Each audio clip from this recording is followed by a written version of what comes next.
प्यारे बच्चों नमस्कार। नमस्कार बच्चों, आशा करता हूं कि आप सब लोग बहुत अच्छे होंगे, बहुत बढ़िया होंगे, शानदार होंगे, फर्स्ट क्लास होंगे, जबरदस्त होंगे। सब लोगों का बहुत बहुत स्वागत है। ठीक है, आ जाओ बेटा। और जल्दी से, कल तो तुम लोगों ने चूंकि शाम को क्लास हुई तो बोल दिया कि सर बस एक ही घंटे पढ़ना है। ठीक है, तो आ जाओ सब लोग फटाफट से क्लास में।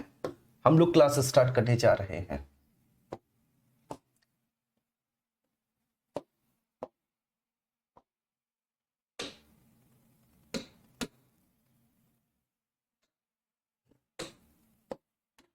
चलिए, ठीक है, तो सबसे पहले हम लोग बात करेंगे आज, ठीक है, राष्ट्रीय अनुसूचित जाति आयोग। ठीक है, तो हम लोगों का जो सबसे पहला आज का विषय वस्तु है जिसको हम लोग स्टार्ट करने जा रहे हैं वह है राष्ट्रीय अनुसूचित जनजाति आयोग। भैया जी, क्या? राष्ट्रीय अनुसूचित जनजाति आयोग। राष्ट्रीय अनुसूचित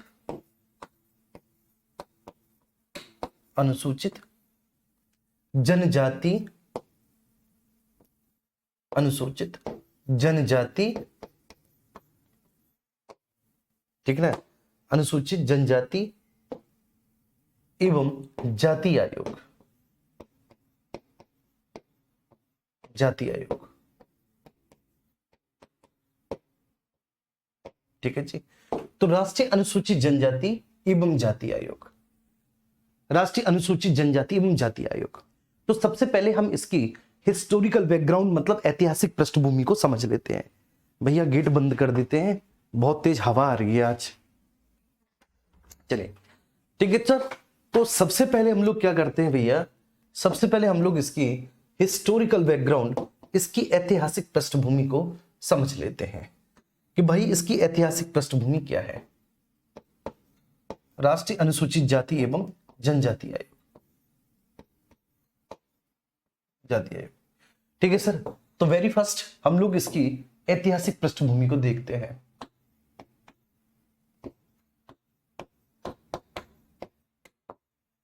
ऐतिहासिक पृष्ठभूमि, हिस्टोरिकल बैकग्राउंड, ऐतिहासिक पृष्ठभूमि। देखो बेटा, सबसे पहले 1978 में, ये बात 1978 की है। 1978 में एक कैबिनेट के प्रस्ताव के तौर पर एक कैबिनेट प्रस्ताव आया। तो 1978 में कैबिनेट प्रस्ताव में एक गैर संवैधानिक आयोग की स्थापना हुई। तो 1978 में एक प्रस्ताव में, कैबिनेट के प्रस्ताव में एक गैर संवैधानिक आयोग की स्थापना हुई जिसको नाम दिया गया अनुसूचित जाति एवं जनजाति आयोग। लेकिन फिर 65वें संविधान संशोधन 1919 से, कब बेटा? 65वें संविधान संशोधन 1990 में हमने इसको एक संवैधानिक आयोग का दर्जा दे दिया। हमने इसको एक संवैधानिक आयोग बना दिया, ठीक है जी। और एक बहुसदस्यीय आयोग बनाया इसको, ठीक है, अनुसूचित जाति एवं जनजाति आयोग को संवैधानिक दर्जा मिला तो एक बाकायदा बेटा हमारी कॉन्स्टिट्यूशन में ये लिस्टेड हो गया। लेकिन फिर हमने 89 में संविधान संशोधन 2003 के माध्यम से इन दोनों को अलग अलग कर दिया। पहले एक ही था, फिर हमने इनको अलग अलग कर दिया। तो सबसे पहले 1978 में इसकी ऐतिहासिक पृष्ठभूमि में हमको क्या जानना है? तो इसकी ऐतिहासिक पृष्ठभूमि में हमने जानना है बेटा कि सबसे पहले 1978 में 1978 में ठीक है, एक कैबिनेट प्रस्ताव के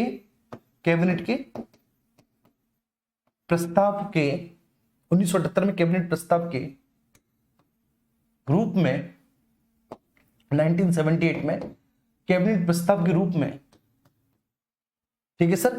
तो 1978 में कैबिनेट के प्रस्ताव के रूप में, एक कैबिनेट के रेजोल्यूशन के रूप में, कैबिनेट प्रस्ताव के रूप में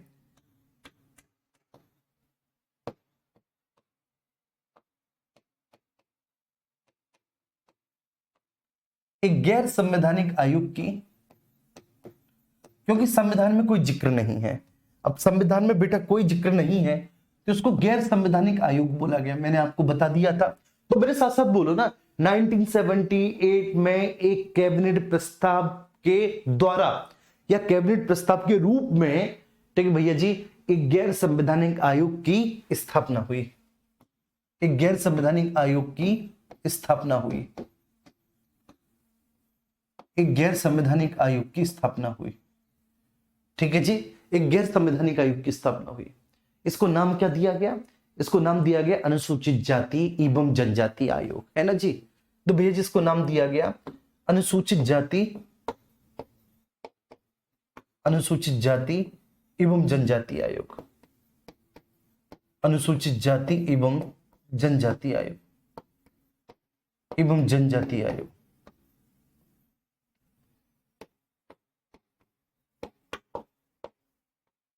अनुसूचित जाति एवं जनजाति आयोग, ठीक है। इसके बाद फिर हमने क्या किया? 65वां संविधान संशोधन किया, और हमने 65वें संविधान संशोधन के माध्यम से इसको संवैधानिक निकाय का दर्जा दे दिया। ठीक है सर। तो इसके बाद 65वां संविधान संशोधन हुआ। ठीक है सर, 65वां संविधान संशोधन हुआ। और ये जो 65वां संविधान संशोधन हुआ सर, ये कौन सी साल हुआ होगा? तो सन 1990 में। तो 65वां संविधान संशोधन 1990 में हुआ, और 65वें संविधान संशोधन 1990 के द्वारा हमने इसको संवैधानिक निकाय का दर्जा दे दिया। हमने इसको भैया जी किसका? हमने इसको एक संवैधानिक निकाय का दर्जा दे दिया,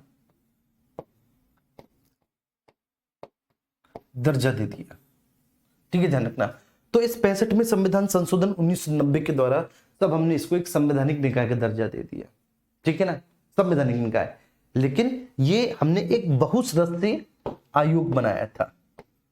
जब हमने इसको संवैधानिक दर्जा दिया तो हमने इसको बेटा एक बहुसदस्यीय आयोग बनाया था।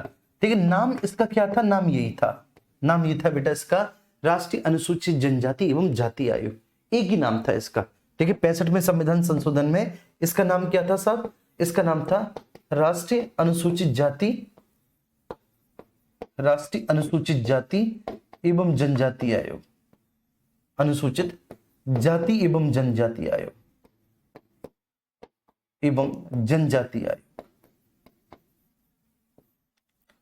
जनजाति आयोग नाम इसका यही था, राष्ट्रीय अनुसूचित जाति एवं जनजाति आयोग। लेकिन फिर एक बहुत बड़ा परिवर्तन किया गया, और वो क्या किया गया कि 89 में संविधान संशोधन 2003 के माध्यम से हमने दोनों को अलग अलग कर दिया। 89 में संविधान संशोधन 2003 के माध्यम से संविधान संशोधन 2003 के माध्यम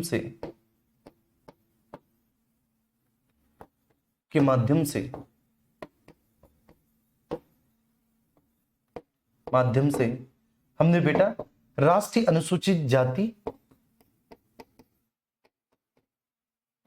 अनुसूचित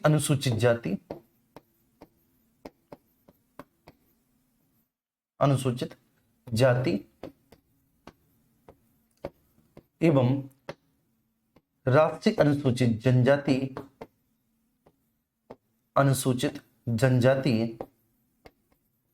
तो राष्ट्रीय अनुसूचित जाति एवं राष्ट्रीय अनुसूचित जनजाति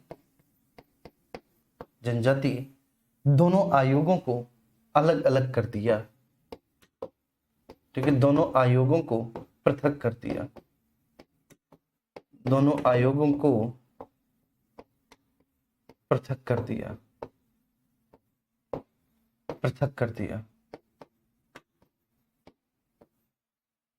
दोनों आयोगों को अलग अलग कर दिया। ठीक है जी, ये बात आ गई समझ में आपके भैया?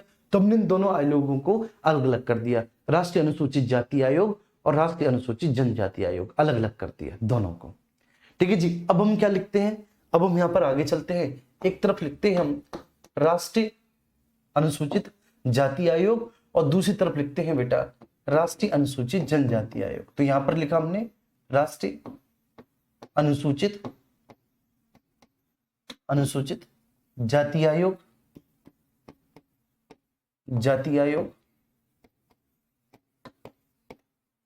और इस तरफ हमने लिखा राष्ट्रीय अनुसूचित जनजाति आयोग,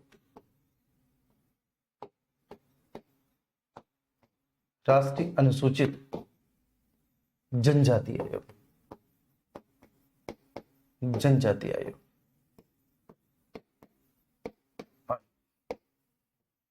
ठीक है जी। तो हमने एक तरफ राष्ट्रीय अनुसूचित जाति और दूसरी तरफ हमने लिखा राष्ट्रीय अनुसूचित जनजाति आयोग। ठीक है, चलिए एक एक पॉइंट लिखते हैं। बेटा देखो, राष्ट्रीय अनुसूचित जाति और जनजाति आयोग शुरुआत से देखो बिल्कुल 1978 में एक कैबिनेट के प्रस्ताव के द्वारा एक गैर संवैधानिक आयोग राष्ट्रीय अनुसूचित जनजाति एवं जाति आयोग की स्थापना हुई। 65 में संविधान संशोधन से हमने इसको भैया जी एक संवैधानिक निकाय का दर्जा दे दिया। तो 65 में संविधान संशोधन के माध्यम से हमने इसको एक, ठीक है, कॉन्स्टिट्यूशनल, ठीक है, कमीशन, एक संवैधानिक दर्जा दे दिया, इसको कॉन्स्टिट्यूशनल राइट दे दिया। जी बेटा,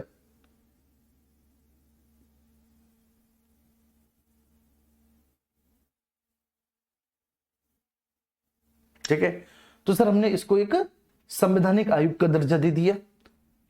65 में संविधान संशोधन 1990 के द्वारा हमने इसको एक संवैधानिक निकाय का दर्जा दे दिया, राष्ट्रीय अनुसूचित जाति एवं जनजाति आयोग को, राष्ट्रीय अनुसूचित जाति एवं जनजाति आयोग को। उसके बाद सर हमने 89 में संविधान संशोधन किया 2003 में, और इसके माध्यम से बेटा इन दोनों आयोगों को हमने अलग अलग कर दिया। ठीक है, इन दोनों को हमने अलग अलग कर दिया। ठीक, कैसे कर दिया कि 89 में संविधान संशोधन के माध्यम से आर्टिकल 338 में, इसमें बेटा आर्टिकल 338 में हमने राष्ट्रीय अनुसूचित जाति आयोग को रखा, राष्ट्रीय अनुसूचित जाति आयोग को रखा, और आर्टिकल 338 338 क्लॉज ए के माध्यम से इसमें हमने राष्ट्रीय अनुसूचित जनजाति आयोग को रखा। तो इसमें हमने राष्ट्रीय अनुसूचित जाति आयोग, इसमें जनजाति आयोग को रखा। ठीक है, तो इसलिए सबसे पहले तो लिखेंगे कि इसके बारे में जो जिक्र किया गया है, इसकी जो संरचना के बारे में उल्लेख किया गया है वह भारतीय संविधान के आर्टिकल 338 में किया गया है, और इसके बारे में जो किया गया है सर वह आर्टिकल 338 क्लॉज ए में किया गया है, 338 ए में किया गया है। ठीक है, 338 ए में किया गया है। ये बात समझ पा रही है? चलिए सबसे पहले संरचना, संरचना, ठीक है ना, संरचना 5 सदस्यीय है दोनों बेटा। ठीक है, ध्यान रखना दोनों ही जो है वो 5 सदस्यीय है। संरचना 5 सदस्यीय, दोनों ही आयोग बेटा 5-5 सदस्यीय हैं। ठीक है, दोनों ही आयोगों में 5-5 सदस्य हैं। तो संरचना में क्या लिखेंगे सर? 5 सदस्य।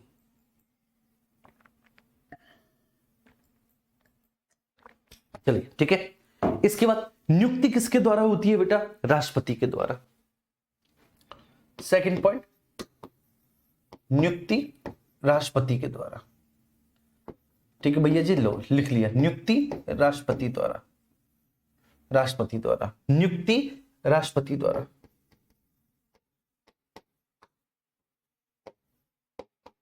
राष्ट्रपति द्वारा नियुक्ति,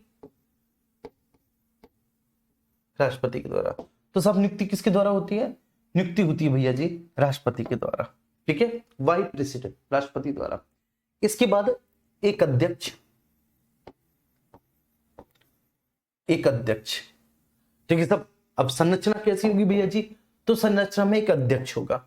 तो जो अनुसूचित जाति आयोग है, अनुसूचित जाति आयोग का अध्यक्ष अनुसूचित जाति से होना चाहिए, सामाजिक एवं राजनीतिक कार्यकर्ता होना चाहिए, है ना, और उसको केंद्रीय कैबिनेट मंत्री के समान दर्जा मिलेगा। ठीक है, तो वो एससी से होना चाहिए, सबसे पहली पॉइंट, एससी से हो, मतलब अनुसूचित जाति से हो, अनुसूचित जाति से हो, वह सामाजिक एवं राजनीतिक कार्यकर्ता हो, सामाजिक एवं राजनीतिक कार्यकर्ता हो, राजनीतिक कार्यकर्ता हो, सामाजिक एवं राजनीतिक कार्यकर्ता हो, कार्यकर्ता हो। ठीक है जी, तो वह भैया जी किससे हो? वह शेड्यूल कास्ट से हो, वह एससी से हो, वो एससी से हो, वह शेड्यूल कास्ट से हो, एससी से हो। ठीक है, वो सामाजिक एवं राजनीतिक कार्यकर्ता हो, या उसे सामाजिक राजनीतिक कार्यकर्ता होना चाहिए, और उसका जो दर्जा है वह केंद्रीय कैबिनेट मंत्री के समान है, केंद्रीय कैबिनेट मंत्री के समान, कैबिनेट मंत्री के समान, मंत्री के समान। बस समझ पा रही है? तो तो सब इसका दर्जा किसके समान हो? केंद्रीय कैबिनेट मंत्री के समान। ये जो है बेटा ये एसटी से हो, ये सर किससे हो? शेड्यूल्ड ट्राइब से हो, ये एसटी से हो। इसका अध्यक्ष एसटी से, खुद एसटी से होना चाहिए, ठीक है। वह भी सामाजिक एवं राजनीतिक कार्यकर्ता हो, कंडीशन ये है कि वह भी सामाजिक एवं राजनीतिक कार्यकर्ता हो, राजनीतिक कार्यकर्ता हो, सामाजिक एवं राजनीतिक कार्यकर्ता हो, राजनीतिक कार्यकर्ता हो। और बेटा इसको भी केंद्रीय कैबिनेट मंत्री के समान दर्जा दिया जाएगा, केंद्रीय कैबिनेट मंत्री के समान दर्जा दिया जाएगा, मंत्री के समान दर्जा के समान दर्जा दिया जाएगा, ठीक है, ध्यान रखना। इसको भी केंद्रीय कैबिनेट मंत्री के समान दर्जा दिया जाएगा अध्यक्ष को। नेक्स्ट आगे बढ़ते हैं बच्चे, ठीक है। अब एक उपाध्यक्ष होगा, एक अध्यक्ष होगा, एक उपाध्यक्ष होगा, उपाध्यक्ष होगा। अब उपाध्यक्ष के बारे में समझ लो कि साहब उपाध्यक्ष होने के लिए कौन कौन सी योग्यता आवश्यक है। तो उपाध्यक्ष होने के लिए योग्यता सिर्फ इतनी है कि उपाध्यक्ष जो है उसको केंद्रीय राज्य मंत्री के समान दर्जा होगा। बेटा किसको?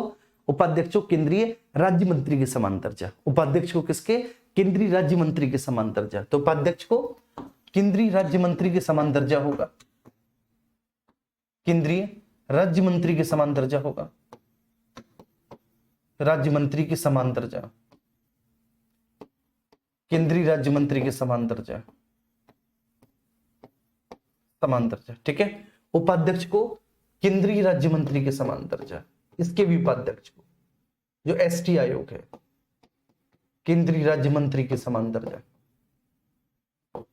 मंत्री के समान दर्जा,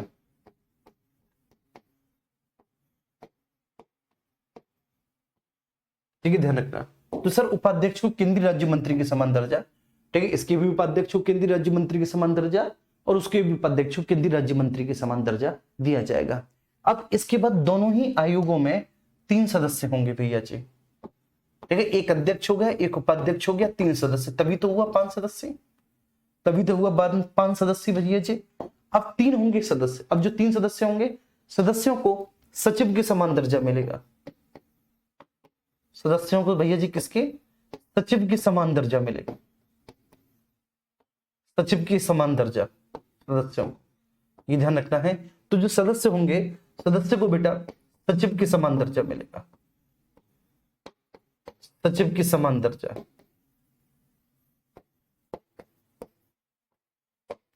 ठीक है जी। सदस्यों को किसके बेटा? सदस्यों को सचिव के समान दर्जा, सचिव के समान दर्जा सदस्यों को। क्लियर है?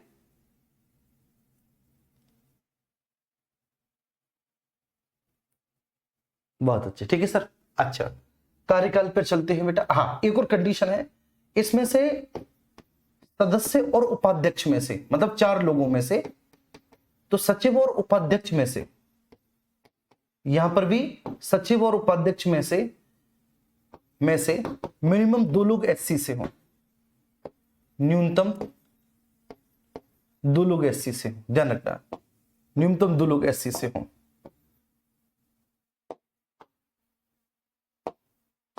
ठीक है। मैंने क्या बोला? सदस्य और उपाध्यक्ष में से न्यूनतम 2 लोग एससी से हों, 2 लोग एससी से हों, एससी से हों, ठीक है। और यहां पर भी सर सदस्य और उपाध्यक्ष में से मिनिमम 2 लोग एससी से हों, सदस्य और उपाध्यक्ष में से मिनिमम 2 लोग एसटी से हों, में से न्यूनतम 2 लोग एसटी से, 2 लोग एसटी से, ये कंडीशन है बेटा, एसटी से हो, ये कंडीशन है कि यहां पर सर क्योंकि ये एससी आयोग है तो मिनिमम 2 लोग एससी से हो, ये एसटी आयोग है तो मिनिमम 2 लोग बेटा एसटी से हो। क्लियर है? इसके बाद कार्यकाल 3 वर्ष का है, इनका जो कार्यकाल है कार्यकाल 3 वर्ष का है, चाहे अध्यक्ष हो चाहे सदस्य हो बेटा, ठीक है, अध्यक्ष हो चाहे सदस्य हो, इनका जो कार्यकाल है कार्यकाल 3 वर्ष का है, कार्यकाल 3 वर्ष का है, कार्यकाल 3 वर्ष का है। लेकिन एक बात ध्यान रखना बेटा, पुनः नियुक्त तो हो सकते हैं लेकिन 2 बार से ज्यादा नहीं। ठीक है जी, ये बात ध्यान रखना, पुनर्नियुक्त हो सकते हैं, पुनः नियुक्त हो सकते हैं परंतु 2 बार से ज्यादा नहीं। पुनः नियुक्त हो सकते हैं, पुनः नियुक्त हो सकते हैं, हो सकते हैं, ठीक है, सेम होगा बेटा, परंतु 2 बार से ज्यादा नहीं, परंतु 2 बार से ज्यादा नहीं, 2 बार से अधिक नहीं, 2 बार से अधिक नहीं। ठीक है, ध्यान रखना। तो दोबारा से नियुक्त हो सकते हैं, पुनर्नियुक्त हो सकते हैं, परंतु 2 बार से अधिक नहीं। क्लियर है? ध्यान रखना बेटा, पुनः नियुक्त हो सकते हैं परंतु 2 बार से अधिक नियुक्त नहीं हो सकते, है ना। तो दोबारा से नियुक्त हो सकते हैं लेकिन ज्यादा से ज्यादा 2 बार। ठीक है, 2 बार के बाद तीसरी बार नियुक्त नहीं होंगे, 2 बार से ज्यादा भैया तीसरी बार नियुक्त नहीं होंगे। ठीक है जी, इतनी सी बात थी, बड़े आराम से इत्मीनान से मैंने समझाया। ठीक है जी, आराम से बड़े प्यार से मैंने समझाया। ठीक है, एक अध्यक्ष होगा, अध्यक्ष एससी से होगा, यहां पर अध्यक्ष एसटी से होगा, अध्यक्ष सामाजिक और राजनीतिक कार्यकर्ता होगा और अध्यक्ष को केंद्रीय कैबिनेट मंत्री के समान दर्जा मिलेगा। एक उपाध्यक्ष होगा, उपाध्यक्ष को केंद्रीय राज्य मंत्री के समान दर्जा मिलेगा। 3 सदस्य होंगे, 3 सदस्य और एक अध्यक्ष में से बेटा मिनिमम 2 लोग यहाँ पर एसटी से होने जरूरी है, यहाँ पर एसटी से होने जरूरी है। सदस्यों को सचिव के समान दर्जा मिलेगा। कार्यकाल 3 वर्ष का होगा, दोबारा नियुक्त हो सकते हैं लेकिन 2 बार से ज्यादा नियुक्त नहीं हो सकते। अब इसके बाद चलते हैं, जो आज का हमारा टॉपिक है वह है केंद्र राज्य संबंध। केंद्र एवं राज्य संबंधों के बारे में आज हम चर्चा करते हैं। राज्य संबंध, ठीक है भैया जी, केंद्र एवं राज्य संबंध। केंद्र एवं राज्य संबंध के बारे में चर्चा 2 जगह की गई है। ठीक है, देखो केंद्र एवं राज्य संबंधों का पूरा जो परिदृश्य है वो कैसा है, मतलब केंद्र राज्य संबंधों के बारे में क्या क्या प्रावधान है वो मैं आपको बताता हूं, क्या क्या प्रोविजंस है। केंद्र एवं राज्य संबंध मतलब है केंद्र के राज्यों के साथ और विभिन्न राज्यों के, ठीक है, आपसी संबंध कैसे होंगे, इसको हम सेंटर स्टेट रिलेशनशिप कहेंगे, केंद्र राज्य संबंध कहेंगे। केंद्र राज्य संबंधों के बारे में जिक्र भारतीय संविधान के भाग 11 में है। ठीक है, और आर्टिकल 245 से 263 तक में है। ठीक है, ध्यान रखना, केंद्र राज्य संबंधों के बारे में जिक्र भारतीय संविधान के भाग 11 में है और भाग 11 में आर्टिकल 245 से 263 के बीच में है। मेरे प्यारे बच्चों मेरे साथ साथ बोलो, केंद्र राज्य संबंधों के बारे में जिक्र भारतीय संविधान के भाग 11 में, आर्टिकल 245 से 263 में, इनके बीच में संबंधों के बारे में चर्चा की गई है। अब केंद्र राज्य संबंध जो है वह 2 प्रकार के होंगे। ठीक है, ये बात ध्यान रखनी है। ये जो केंद्र राज्य संबंध है, सेंटर स्टेट रिलेशंस है, केंद्र राज्य संबंध 2 प्रकार के होंगे। ठीक है, पहले होंगे ये जिनको हम कहेंगे, ठीक है, लेजिस्लेटिव रिलेशंस, विधायी संबंध। विधायी संबंध, विधायी संबंध का मतलब क्या हुआ सर? विधायी संबंध का मतलब हुआ कानूनों के निर्माण को लेकर जो संबंध है, मतलब कानूनों के निर्माण से संबंधित संबंध, विधायी संबंध। और दूसरे होंगे बेटा प्रशासनिक संबंध। तो प्रशासनिक संबंध का मतलब ये हो गया, प्रशासनिक संबंध ये हो गया बच्चे आपका कि कानूनों को लागू करने से संबंधित और प्रशासन से संबंधित संबंध होंगे, मतलब कानूनों को लागू करने से संबंधित और प्रशासन से संबंधित जो संबंध होंगे वो प्रशासनिक संबंध होंगे। तो केंद्र राज्य संबंधों के बारे में जिक्र भारतीय संविधान के भाग 11 में है। केंद्र राज्य संबंधों के बारे में जिक्र भारतीय संविधान के भाग 11 में है, आर्टिकल 245 से 263 तक में है, 245 से 263 तक में है। ये जो पहले प्रकार के संबंध होंगे वो विधायी संबंध होंगे। विधायी संबंध मतलब कानूनों के निर्माण से संबंधित संबंध। विधायी संबंध मतलब कानूनों के निर्माण से संबंधित संबंध। ठीक है, विधायी संबंध कानूनों के निर्माण से संबंधित संबंध, कानूनों के निर्माण से संबंधित संबंध।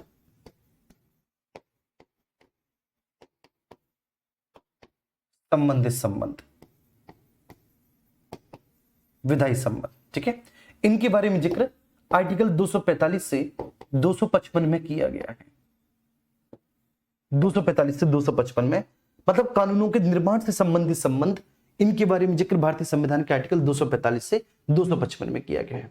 प्रशासनिक संबंध बच्चे ये क्या है, कानूनों को लागू करने से संबंधित संबंध, मतलब कानूनों को हम कैसे लागू करेंगे और शासन प्रशासन से संबंधित संबंधों के बारे में जिक्र है। इनके बारे में आर्टिकल 256 से 263 तक में जिक्र किया गया है। ठीक है, कानूनों को लागू करने, कानूनों को लागू करने, कानूनों को लागू करने एवं प्रशासन से संबंधित संबंध, एवं प्रशासन से संबंधित संबंध, संबंधित संबंध,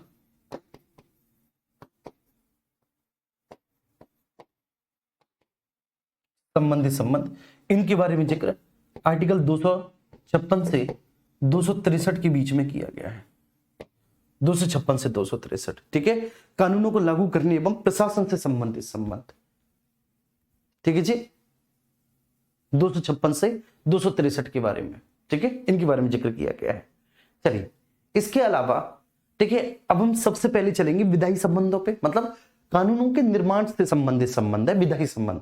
विधायी संबंधों में ये होगा कि भाई कौन कौन से विषयों पर कौन कौन कानून बनाएगा, जो कानून बनाएगा वो किन किन क्षेत्रों में लागू रहेगा, ऐसी बातें हैं विधायी संबंधों में, है ना। तो किन विषयों पर कौन कानून बनाएगा, सब कानून बनाएगा भी तो वो कानून किन किन क्षेत्रों में लागू रहेगा, इस तरह के संबंध। तो आइए सब लोग पहले यहाँ पे चर्चा करते हैं आर्टिकल 245 की, क्योंकि आर्टिकल 245 से संबंधित है। आर्टिकल 245 में यह है कि संसद और राज्य विधानमंडल के द्वारा बनाई जाने वाली जो विधियां हैं उनके विस्तार के बारे में चर्चा है। ठीक है, आर्टिकल 245 में ही संसद और राज्य विधानमंडल के द्वारा जो बनाए जाने वाले कानून हैं, ठीक है, उनके लागू होने वाले क्षेत्र या उनके विस्तार के बारे में चर्चा 245 में ही है। तो सबसे पहला आर्टिकल ही आर्टिकल 245, सबसे पहला आर्टिकल ही आर्टिकल 245 संसद और राज्य विधानमंडल द्वारा, संसद और राज्य विधानमंडल द्वारा, संसद और राज्य विधानमंडल द्वारा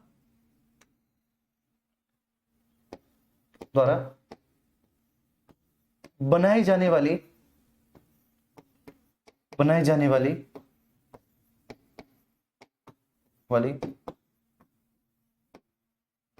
विधियों के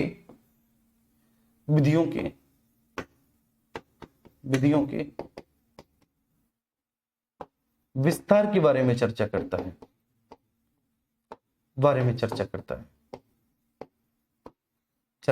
है, ठीक है। चलिए, आर्टिकल 245 में संसद और राज्य विधानमंडल द्वारा बनाई गई विधियों के विस्तार के बारे में चर्चा आर्टिकल 245 करता है। ठीक है, आर्टिकल 245 क्या करता है, संसद और राज्य विधानमंडल के द्वारा जो विधियां बनाई गई हैं उनके विस्तार के बारे में चर्चा करता है बच्चे। ठीक है, जैसे सिंपल सा है कि अगर जैसे संसद ने कानून बनाया बेटा, जो संसद द्वारा निर्मित कानून है, जो संसद के द्वारा निर्मित कानून है, जो संसद के द्वारा निर्मित कानून है वह बेटा पूरे भारत के राज्य क्षेत्र में लागू होगा।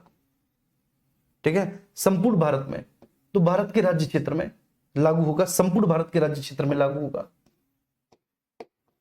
भारत के राज्य क्षेत्र में लागू होगा, लागू। ठीक है, लागू, संपूर्ण भारत के राज्य क्षेत्र में लागू, ये बात ध्यान रखना, संपूर्ण भारत के राज्य क्षेत्र में लागू, भारत के राज्य क्षेत्र में लागू। तो संसद के द्वारा निर्मित कानून, मैं फिर से बोल रहा हूं सर, संसद के द्वारा निर्मित कानून संपूर्ण भारत के राज्य क्षेत्र में लागू होगा, संसद के द्वारा। तो अगर कोई भी कानून संसद ने बनाया है तो बेटा वो टोटल, ठीक है, ओवरऑल पूरा टेरिटरी ऑफ इंडिया वह संपूर्ण भारत के राज्य क्षेत्र में लागू हो जाएगा। ठीक है जी, बस मेरा कहने का मतलब ये है कि वह संपूर्ण भारत के राज्य क्षेत्र में होगा, जो संसद के द्वारा बनाया गया कानून होगा संपूर्ण भारत के राज्य क्षेत्र में लागू होगा। ठीक है, और अगर किसी राज्य विधानमंडल ने कोई भी कानून बनाया है तो वो केवल बेटा उस राज्य की टेरिटोरी में लागू होगा। ठीक है, अगर किसी राज्य विधानमंडल ने बनाया है कानून तो वह उस राज्य की टेरिटोरी में, राज्य विधानमंडल द्वारा निर्मित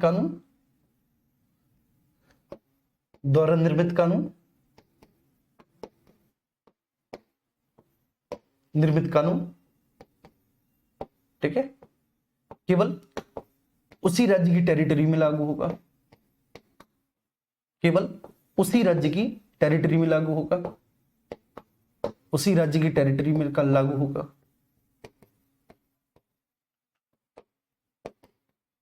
उसी राज्य की टेरिटरी में लागू होगा। ठीक है, ध्यान रखना, केवल उसी राज्य की टेरिटरी में लागू होगा। तो राज्य विधानमंडल के द्वारा निर्मित कानून केवल उसी राज्य की टेरिटरी में लागू होगा। राज्य विधानमंडल के द्वारा निर्मित कानून केवल उसी राज्य की टेरिटरी में लागू होगा। संसद द्वारा निर्मित कानून संपूर्ण भारत के राज्य क्षेत्र में लागू होगा। बेटा किसके? संपूर्ण भारत के राज्य क्षेत्र में लागू होगा। ठीक है, ये बात ध्यान रखना, संपूर्ण भारत के राज्य क्षेत्र में। जैसे उत्तर प्रदेश राज्य विधानमंडल ने कोई भी कानून बनाया तो वो उत्तर प्रदेश के क्षेत्र में ही लागू। अब जरूरी ये थोड़ी नहीं है कि उत्तर प्रदेश विधानमंडल ने कानून बनाया तो मध्य प्रदेश में लागू हो गया, राजस्थान में लागू हो गया, हरियाणा में नहीं, केवल उत्तर प्रदेश के राज्य क्षेत्र में ही तो लागू होगा। ठीक है, इसके बाद आर्टिकल 246 है बेटा। आर्टिकल 246 में यह है कि भैया जी किन किन विषयों पर कौन कौन कानून बनाएगा। आर्टिकल 246 में क्या है? आर्टिकल 246 में है सब्जेक्ट, विषय वस्तु। विषय वस्तु, विषय वस्तु का मतलब क्या है सर? तो विषय वस्तु का मतलब है कि किन किन विषयों पर कौन कौन कानून बनाएगा, किन किन विषयों पर, किन किन विषयों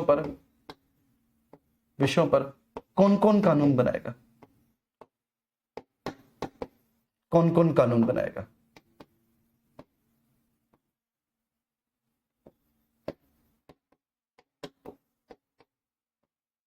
विषयों पर कौन कौन कानून बनाएगा। ठीक है, ध्यान रखना, किन किन विषयों पर कौन कौन कानून बनाएगा।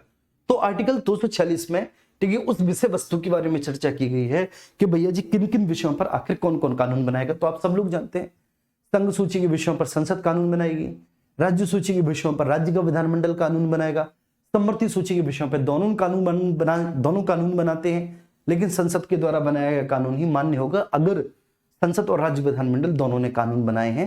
तो बताओ, इसको कौन नहीं जानता? इसको सब जानते हैं कि भाई किन किन विषयों पर कौन कौन कानून बनाएगा। तो साहब हम ये बात बहुत अच्छे से जानते हैं कि संघ सूची के विषयों पर, संघ सूची में 100 विषय हैं, 100 विषय हैं, इन पर संसद कानून बनाएगा। संघ सूची के 100 विषयों पर संसद कानून बनाएगा। राज्य सूची में अब 61 विषय हैं, इन पर उस राज्य का विधानमंडल कानून बनाएगा। इस पर राज्य के विधानमंडल कानून बनाएंगे। राज्य सूची के विषयों पर विधानमंडल कानून बनाएगा इन विषयों पर, है ना। समवर्ती सूची के विषयों पर दोनों कानून बना सकते हैं। जो समवर्ती सूची है, समवर्ती सूची के विषयों पर दोनों कानून बना सकते हैं। समवर्ती सूची, ठीक है, इसमें 52 विषय हैं, 52 विषय। तो समवर्ती सूची के विषयों पर दोनों कानून बना सकते हैं, दोनों कानून बना सकते हैं, लेकिन अगर उनके द्वारा एक ही विषय पर कानून बनाया गया है, एक ही विषय पर, कोई गतिरोध हो या ना हो, आमतौर पे तो ये बोला जाता है गतिरोध है, लेकिन अगर किसी एक विषय पर दोनों ने कानून बनाया तो संसद का कानून मान्य होगा। एक विषय पर दोनों कानून बनाते हैं तो संसद का कानून मान्य होगा। किसी भी एक ही विषय पर दोनों अगर कानून बनाते हैं, दोनों अगर कानून बनाते हैं मेरे प्यारे बच्चे, तो संसद के द्वारा निर्मित कानून ही मान्य होगा। संसद के द्वारा निर्मित कानून ही मान्य होगा। संसद के द्वारा निर्मित कानून मान्य होगा, मान्य होगा, मान्य होगा। संसद के द्वारा निर्मित कानून ही मान्य होगा। ये जो बात मैंने आपको बताई, उम्मीद करता हूं कि ये बात आपको बहुत अच्छे से समझ में आई। ठीक है, जो मैंने बात बताई वो आपको बहुत अच्छे से समझ में आई, है ना जी। क्लियर है? तो कौन कौन विषयों पर कौन कौन कानून बनाएगा, किन किन विषयों पर कौन कौन कानून बनाएगा? 246। ठीक है, अब ये संघ सूची, राज्य सूची, समवर्ती सूची। ठीक है, तो संघ सूची में 100 विषय है, संघ सूची के 100 विषयों पर संसद कानून बनाएगा। राज्य सूची में 61 विषय हैं, इनमें राज्य का विधानमंडल और समवर्ती सूची में 52 विषय, दोनों कानून बना सकते हैं। तो किसी एक विषय पर दोनों कानून बना सकते हैं, तो बेटा इस केस में बनाते हैं तो संसद के द्वारा निर्मित कानून ही मान्य होगा। चलिए, इसके बारे में जिक्र हमारे संविधान की 7वीं अनुसूची में किया गया है। मैंने आपको 7वीं अनुसूची बताई है, इसके बारे में जिक्र हमारे संविधान की 7वीं अनुसूची में किया गया है। ठीक है भैया जी, संघ सूची, राज्य सूची, समवर्ती सूची। इसके बाद आर्टिकल 247 आ जाता है। आर्टिकल 247 बहुत महत्व का है। आर्टिकल 247, आर्टिकल 247 में क्या है बेटा? 247 में है भैया कि संसद अतिरिक्त न्यायालयों की स्थापना कर सकता है। तो संसद को अतिरिक्त न्यायालयों की स्थापना करने की शक्ति प्राप्त है, अतिरिक्त न्यायालय की, ठीक है ना जी। तो संसद को अतिरिक्त न्यायालय की स्थापना करने की शक्ति आर्टिकल 247 में प्राप्त है। तो आर्टिकल 247 क्या है? आर्टिकल 247 बोलता है कि भाई संसद को अतिरिक्त न्यायालयों की, संसद को अतिरिक्त न्यायालयों की स्थापना करने का शक्ति प्राप्त है। तो संसद को अतिरिक्त न्यायालयों की स्थापना करने की शक्ति प्राप्त है, स्थापना करने की शक्ति प्राप्त है, करने की शक्ति प्राप्त है।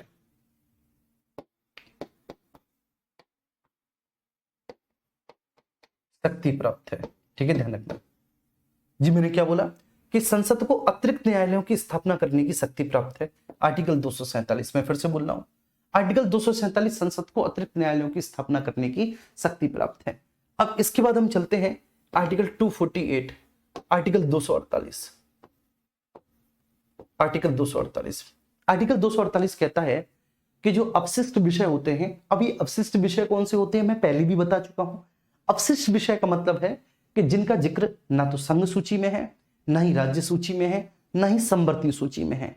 तो ऐसे विषय जिनका जिक्र ना संघ सूची में, ना राज्य सूची में, ना समवर्ती सूची में, ऐसे विषयों को हम अपशिष्ट विषय कहते हैं। तो अपशिष्ट विषयों पर कानून बनाने का अधिकार संसद को प्राप्त है। बात समझ में आ रही है? अपशिष्ट विषयों पर कानून बनाने का अधिकार किसको प्राप्त है? संसद को प्राप्त है। अपशिष्ट विषयों पर आर्टिकल 248 में बोला गया है, अपशिष्ट विषयों पर कानून बनाने का अधिकार संसद को प्राप्त है। अपशिष्ट विषयों पर कानून बनाने का अधिकार बेटा संसद को प्राप्त है। कानून बनाने का अधिकार संसद को प्राप्त है। बनाने का अधिकार संसद को प्राप्त है। संसद को प्राप्त है।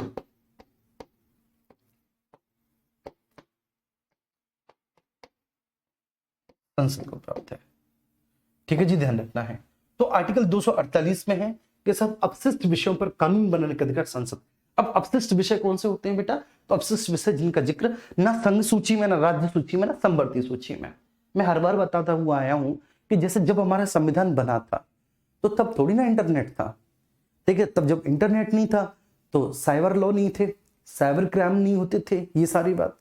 आज इंटरनेट है, आप देखो दुनिया भर के कितने सारे साइबर अपराध होते हैं, ठीक है। इंटरनेट के माध्यम से इंटरनेट ठगी हो जाती है, लोगों के बैंक अकाउंट से रुपया निकल जाते हैं, लोगों को ब्लैकमेल करके, ठीक है, एआई के माध्यम से उनका डीप फेक वीडियो बनाता है, ठीक है, और दुनिया भर की ऐसी असली साइट्स हैं उन पे अपलोड कर दिया जाता है, या उन वीडियो को दिखाकर उनको ब्लैकमेल किया जाता है। तो ऐसी बहुत सारी चीजें हैं, तो ये भी एक अपराध है ना बच्चे। तो अब इन अपराध से संबंधित जो नियम और कानून बनेंगे, ठीक है, ना तो उनका जिक्र संघ सूची में, ना समवर्ती सूची में, ना राज्य सूची में, तो भैया जी वो अपशिष्ट सूची के विषय हो गए, वो अपशिष्ट शक्तियां हो गई, और अपशिष्ट शक्तियों पर कानून बनाने का अधिकार संसद को है, ठीक है। तो आप लिखेंगे अपशिष्ट विषय, हेडिंग डालेंगे अपशिष्ट विषय, अपशिष्ट विषय, और लिखेंगे ऐसे विषय जिनकी चर्चा ना तो संघ सूची में है, अपशिष्ट विषय में लिखिए कि ऐसे विषय जिनकी चर्चा ना तो संघ सूची में है, ना राज्य सूची में है, और ना ही समवर्ती सूची में है,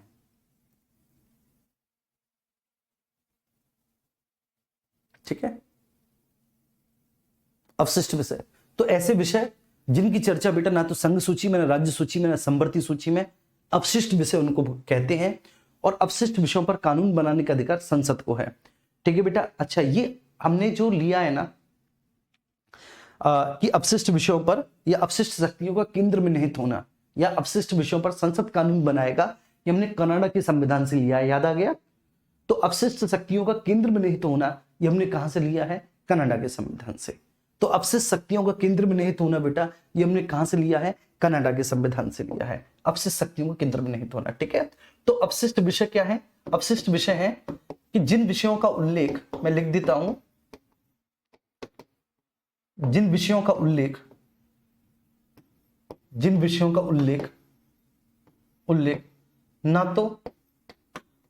ना तो संघ सूची में है, संघ सूची में है, ना तो संघ सूची में है, ना राज्य सूची में है, ना राज्य सूची में है,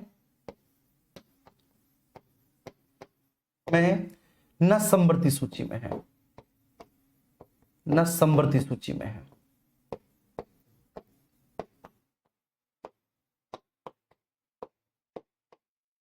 ठीक है, ध्यान रखना। तो जिन विषयों का उल्लेख ना तो संघ सूची में, ना राज्य सूची में, ना समवर्ती सूची में, उनको हम अपशिष्ट विषय कहते हैं। ठीक है ना। और बेसिकली अपशिष्ट विषयों का केंद्र में निहित होना ये हमने कनाडा के संविधान से लिया है। अवशिष्ट विषयों का केंद्र में निहित होना, विषयों का केंद्र में निहित होना, केंद्र में निहित होना, केंद्र में निहित होना, ये हमने लिया है सर कनाडा के संविधान से, कनाडा का संविधान। अपशिष्ट विषयों का केंद्र में निहित होना, तो साहब ये हमने कहां से लिया है? ये हमने कनाडा के संविधान से लिया है। ठीक है। अब इसके बाद हम चलते हैं आर्टिकल 249। आर्टिकल 249 देखो, ये बहुत महत्वपूर्ण आर्टिकल है, आर्टिकल 249। और आर्टिकल 249 कई बार पूछा गया। देखो, आर्टिकल 249, आर्टिकल 250 ये ऐसे आर्टिकल हैं जो आमतौर पर पूछे जाते हैं, इनफैक्ट पूछे गए हैं। तो महत्व के आर्टिकल मैं इनको बोलूंगा।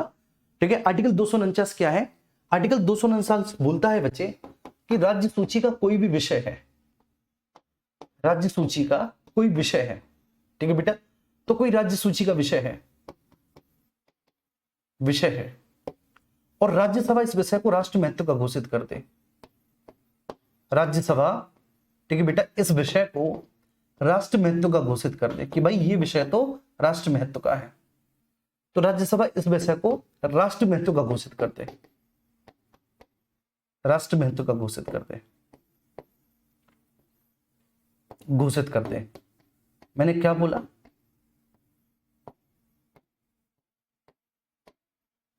मैंने क्या बोला? मैंने इतनी सी बात बोली कि भैया जी राज्य सूची का कोई भी विषय है, राज्य सूची के इस विषय को राज्यसभा, ठीक है बेटा, राष्ट्र महत्व का घोषित कर दे। तो राज्यसभा राष्ट्र महत्व का घोषित करेगी अपने उपस्थित और मतदान करने वाले सदस्यों के 2/3 बहुमत से। राज्यसभा इस विषय को बेटा अगर राष्ट्र महत्व का घोषित करती है तो वह अपने उपस्थित और मतदान करने वाले सदस्यों के, उपस्थित और मतदान करने वाले सदस्यों के, करने वाले सदस्यों के 2/3 बहुमत से ऐसा करती है। 2/3 बहुमत से ऐसा करती है, बहुमत से ऐसा करती है, ऐसा करती है। ठीक है, ध्यान रखना। तो आर्टिकल 249 बोलता है कि भैया जी राज्य सूची के किसी भी विषय को राज्यसभा अगर राष्ट्र महत्व का घोषित कर दे। राज्यसभा राष्ट्र महत्व को घोषित कैसे कर सकती है बेटा? तो राज्यसभा राष्ट्र महत्व को घोषित करेगी अपने उपस्थित और मतदान करने वाले सदस्यों के 2/3 बहुमत से। है तो राज्य सूची का विषय, लेकिन राज्य सूची के इस विषय को राज्यसभा ने राष्ट्रीय महत्व का घोषित कर दिया बेटा। तो इस विषय पर कानून बनाने का अधिकार अब संसद को प्राप्त हो जाता है। इस विषय पर कानून बनाने का अधिकार संसद को प्राप्त हो जाता है, अधिकार संसद को प्राप्त हो जाता है, संसद को प्राप्त हो जाता है, प्राप्त हो जाता है, जाता है। ठीक है जी, ध्यान रखना। तो भैया जी इस विषय पर कानून बनाने का अधिकार किसको? इस विषय पर कानून बनाने का अधिकार संसद को मिल जाता है। अब इस विषय पर संसद को कानून बनाने का अधिकार मिल गया, तो मतलब अब संसद ही इस विषय पर कानून बना सकती है, संसद ही इस विषय पर कानून बना सकती है।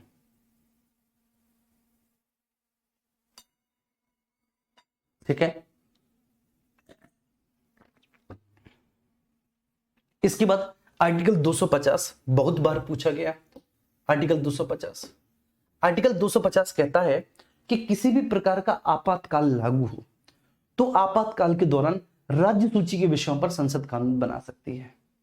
ठीक है। किसी भी प्रकार का आपातकाल हो, चाहे बेटा वित्तीय आपातकाल हो, चाहे राष्ट्रपति शासन हो या राष्ट्रीय आपात हो, ठीक है, तो आपातकाल के दौरान राज्य सूची के विषय पर संसद को कानून बनाने की शक्ति प्राप्त है। 250 कहता है कि आपातकाल के दौरान आपातकाल के दौरान आपातकाल के दौरान राज्य सूची के विषय पर राज्य सूची के विषय पर राज्य सूची के विषय पर संसद को कानून बनाने का अधिकार प्राप्त है। संसद को कानून बनाने का अधिकार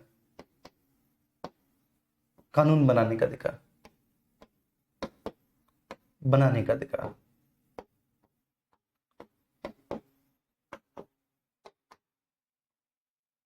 ठीक है। आपातकाल के दौरान बेटा राज्य सूची के विषय पर संसद को कानून बनाने का अधिकार, आर्टिकल 250। आर्टिकल 250 आपातकाल के दौरान राज्य सूची के विषय पर संसद को कानून बनाने का अधिकार। फिर आर्टिकल 251, आर्टिकल 251 कहता है कि आर्टिकल 249 और आर्टिकल 250 के तहत, ठीक है, राज्य सूची के किसी भी विषय पर जब संसद कानून बनाती है ना बेटा, तो राज्य विधानमंडल का जो कानून है ना बेसिकली वो उस समय, ठीक है, बिल्कुल खत्म हो जाएगा। ठीक है, जैसे, ठीक है, आर्टिकल 251 क्या कहता है मैं आपको समझाता हूं इसको डिटेल में। आर्टिकल 251 कहता है कि अगर संसद ने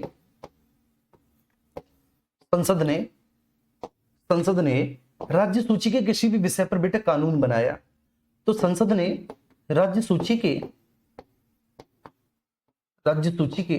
किसी भी विषय पर कानून बनाया, ठीक है, ध्यान रखना, किसी भी विषय पर कानून बनाया, किसी भी विषय पर कानून बनाया,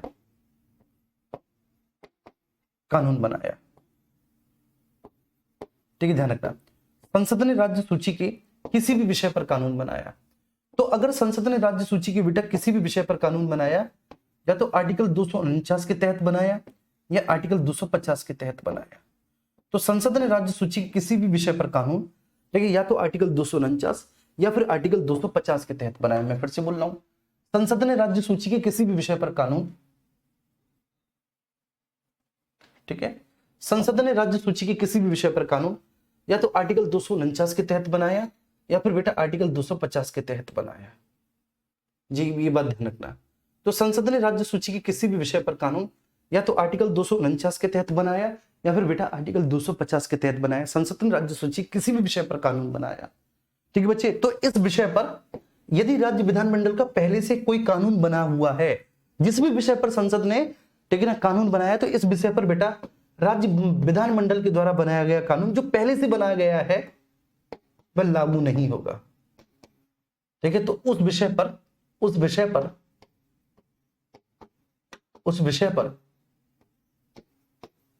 ठीक है ना, राज्य विधानमंडल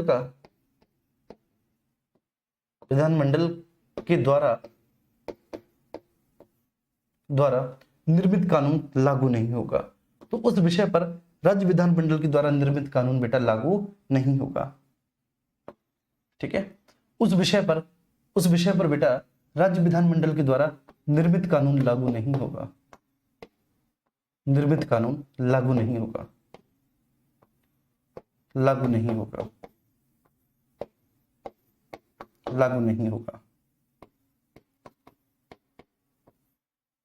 कानून लागू नहीं होगा। ठीक है, तो संसद ने राज्य सूची के किसी भी विषय पर कानून बनाया आर्टिकल 249 और 50 के तहत। आर्टिकल 249 क्या है? आर्टिकल 249 कहता है कि यदि बेटा राज्यसभा राज्य सूची के किसी भी विषय को राष्ट्र महत्व का घोषित करते, राज्यसभा राज्य सूची के किसी भी विषय को राष्ट्र महत्व का कब घोषित कर सकती है? तो भैया जी अपने उपस्थित और मतदान करने वाले सदस्यों के 2/3 बहुमत से वो ऐसा कर सकती है। अपने उपस्थित और मतदान करने वाले सदस्यों के 2/3 बहुमत से वो ऐसा कर सकती है। अगर उसने ऐसा कर दिया बेटा, तो फिर ठीक है ना, राज्य सूची के उस विषय पर संसद को कानून बनाने का अधिकार प्राप्त हो जाएगा। हालांकि सामान्य अवस्था में राज्य सूची के विषय पर राज्य विधानमंडल कानून बनाता है, संघ सूची के विषय पर संसद कानून बनाती है, समवर्ती सूची के विषय पर दोनों कानून बना सकते हैं सामान्य अवस्था में। लेकिन आर्टिकल 249 में अगर किसी भी विषय को राष्ट्र महत्व का घोषित कर दिया राज्यसभा ने, तो उस पर कानून अब संसद बना सकती है। और आर्टिकल 250 जब आपातकाल लागू हो, तब किसी भी राज्य सूची के विषय पर कानून बनाने का अधिकार किसको है बेटा? संसद को है। तो जब आपातकाल लागू तो राज्य सूची के किसी भी विषय पर संसद को कानून बनाने का अधिकार है। आर्टिकल 251 ये कहता है कि जब संसद कानून बनाएगी आर्टिकल 249 और 50 के तहत, तब राज्य विधानमंडल का कानून लागू नहीं होगा, तब राज्य विधानमंडल का कानून लागू नहीं होगा। ठीक है। इसके बाद आर्टिकल 252 है। आर्टिकल 252 बड़ा अच्छा है। 252 कहता है कि भैया दो या दो से अधिक राज्य ठीक है भागे भागे आए संसद के पास और कहा साहब कि इस विषय पर आप कानून बना दो। हमारे पास इतनी टेक्नोलॉजी नहीं है, ठीक है, हम इतने जानकार नहीं हैं कि साहब हम इस विषय पर कानून बना सकें, तो इस विषय पर आप कानून बना दो। ठीक है, ध्यान रखना।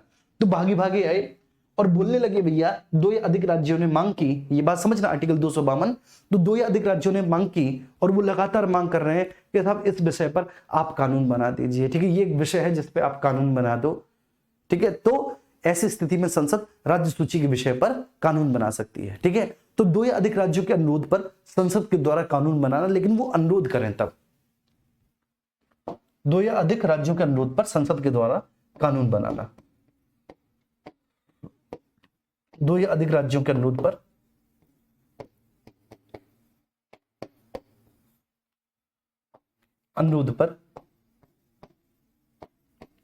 दो या अधिक राज्यों के अनुरोध पर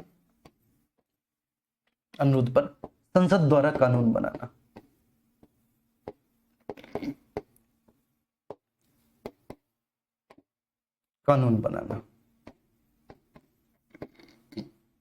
ठीक है जी, ध्यान रखना। तो दो या अधिक राज्यों के अनुरोध पर, दो या अधिक राज्य बेटा अनुरोध करें तो दो या अधिक राज्यों के अनुरोध पर संसद के द्वारा कानून बनाना, आर्टिकल 252 कहता है। ठीक है, इसके बाद आर्टिकल 253 है। आर्टिकल 253 है, कहता है कि संसद को यह अधिकार है कि वो अंतरराष्ट्रीय करारों को लागू करवा सकती है। तो अंतरराष्ट्रीय जो भी कानून है, जो करार हैं, उनको प्रभावी बनाने का अधिकार है संसद को। ठीक है, अंतरराष्ट्रीय करारों को प्रभावी बनाने का अधिकार संसद को, अंतरराष्ट्रीय करारों को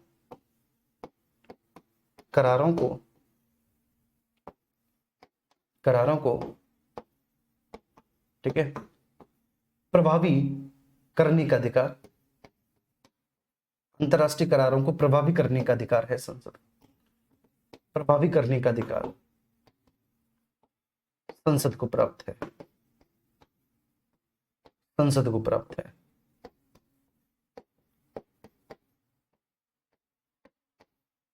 ठीक है, तो अंतरराष्ट्रीय करारों को प्रभावी करने का अधिकार बेटा किसको है? संसद को, आर्टिकल 253 में। अंतरराष्ट्रीय करारों को प्रभावी बनाने का प्रावधान।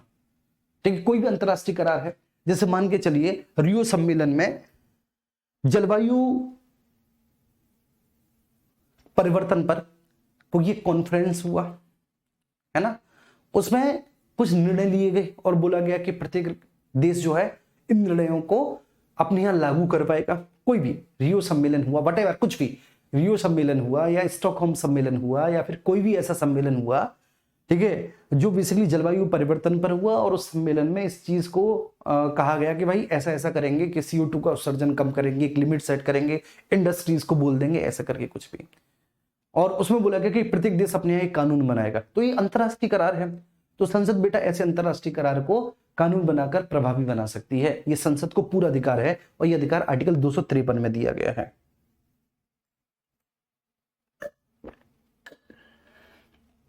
ठीक है, नेक्स्ट आर्टिकल 254 है। आर्टिकल 254 कहता है कि अगर संसद और राज्य विधानमंडल दोनों ने राज्य सूची के किसी भी विषय पर या समवर्ती सूची के विषय पर कानून बनाया, समवर्ती सूची के विषय पर, तो संसद और राज्य विधानमंडल ने अगर कोई भी कानून बनाया, संसद और राज्य विधानमंडल ने ठीक किसी भी विषय पर कानून बनाया और उनके द्वारा बनाए हुए कानूनों में असंगति है, संसद और राज्य विधानमंडल द्वारा निर्मित कानूनों में क्या है? असंगति। तो बेटा संसद और राज्य विधानमंडल, ध्यान रखना, संसद और राज्य विधानमंडल द्वारा निर्मित कानूनों में असंगति है, निर्मित कानूनों में असंगति है, कानूनों में असंगति है।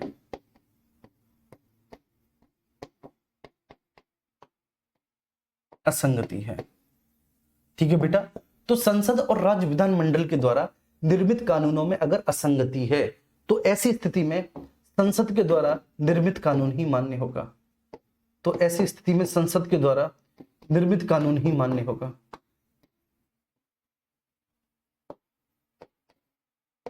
मान्य होगा, मान्य होगा, ठीक है, ध्यान रखना।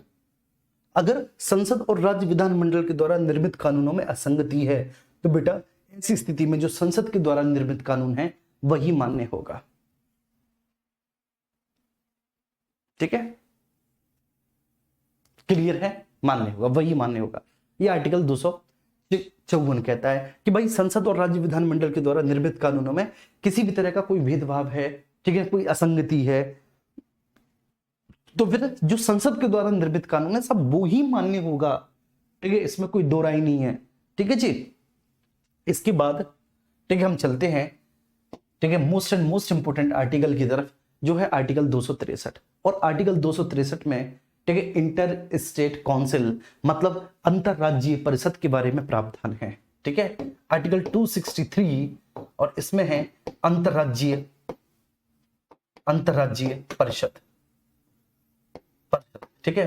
केंद्र और राज्यों के मध्य किसी भी तरह का कोई भी विवाद, किसी भी तरह का कोई भी बेटा असंगति हो जाता है केंद्र और राज्यों के बीच में, या दो राज्यों के बीच में, या दो से अधिक राज्यों के बीच में किसी भी तरह का कोई भी विवाद है, तो इस विवाद की स्थिति में ठीक है सॉल्यूशन देने वाली, उनके बीच निर्णय करने वाली, न्याय करने वाली एक संस्था है जो है अंतरराज्यीय परिषद, और इसके बारे में जिक्र आर्टिकल 263 में किया गया है। लेकिन फिलहाल आर्टिकल 262 को और सुन लो आप लोग, ठीक है, 262 को, ठीक है, 262 क्या है, ठीक है, 262 ये है भैया जी कि अगर मान के चलिए दो या दो से अधिक राज्यों के बीच में किसी भी नदी इत्यादि के जल को लेकर कोई विवाद है तो वहां पर उसके निपटारे का प्रावधान है, ठीक है। तो आर्टिकल 262 में अंतरराज्यीय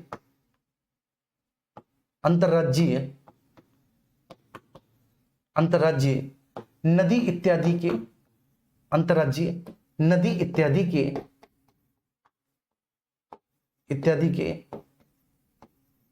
जल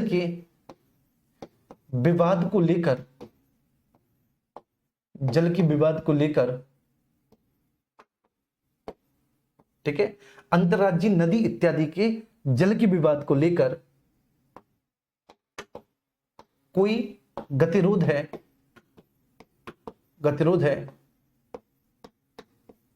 तब उसके निपटारे का प्रावधान है,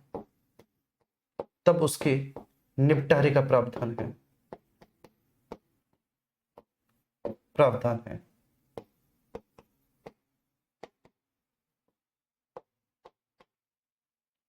है, ठीक है।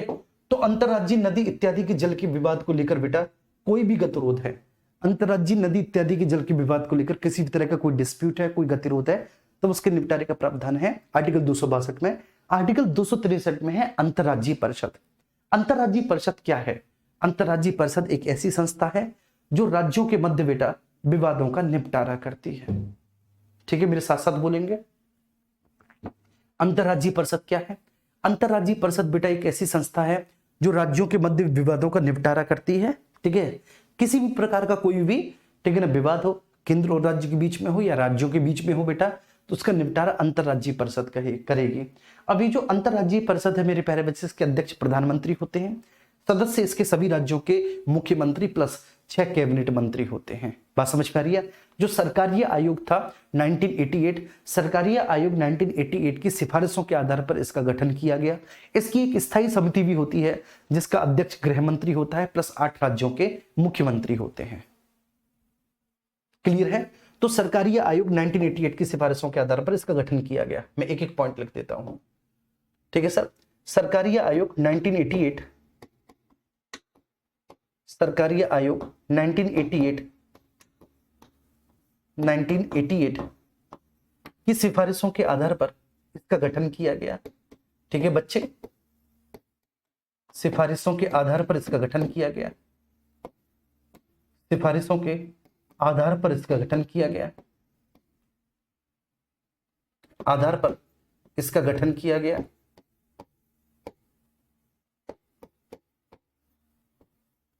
गठन किया गया, ठीक है, ध्यान रखना। तो सर सरकारी आयोग 1988, जो सरकारी आयोग है सर 1988, सरकारी आयोग 1988 की सिफारिशों के आधार पर, सरकारी आयोग 1988 की सिफारिशों के आधार पर भैया जी इसका गठन किया गया अंतर्राज्यीय परिषद का। इसके अध्यक्ष प्रधानमंत्री होते हैं, इसके अध्यक्ष प्रधानमंत्री होते हैं, इसके अध्यक्ष प्रधानमंत्री होते हैं, ठीक है, प्लस, ठीक है, इसके सदस्य सभी राज्यों के मुख्यमंत्री, सभी राज्यों के मुख्यमंत्री, सभी राज्यों के मुख्यमंत्री,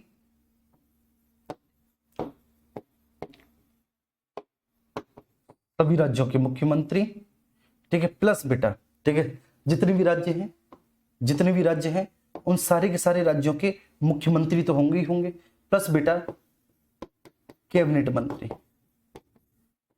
कैबिनेट मंत्री, ठीक है, कितने, 6 कैबिनेट मंत्री बेटा, कोई 6 कैबिनेट मंत्री सदस्य होंगे। तो सभी राज्यों के मुख्यमंत्री प्लस 6 कैबिनेट मंत्री इसके सदस्य होंगे। इसकी एक स्थायी समिति भी होती है, ठीक है जी, इसकी एक स्थायी समिति भी होती है, ये समझना है आपको। इसकी एक स्थायी समिति भी होती है, स्थायी समिति भी होती है,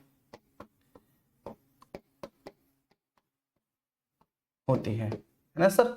तो इसकी क्या बेटा, इसकी एक स्थायी समिति भी होती है, और ये जो इसकी स्थायी समिति होती है, ध्यान रखना बच्चे, ठीक है, इसका अध्यक्ष गृह मंत्री होता है प्लस 8 राज्यों के मुख्यमंत्री होते हैं। तो इसकी एक स्थायी समिति, इसका अध्यक्ष गृह मंत्री,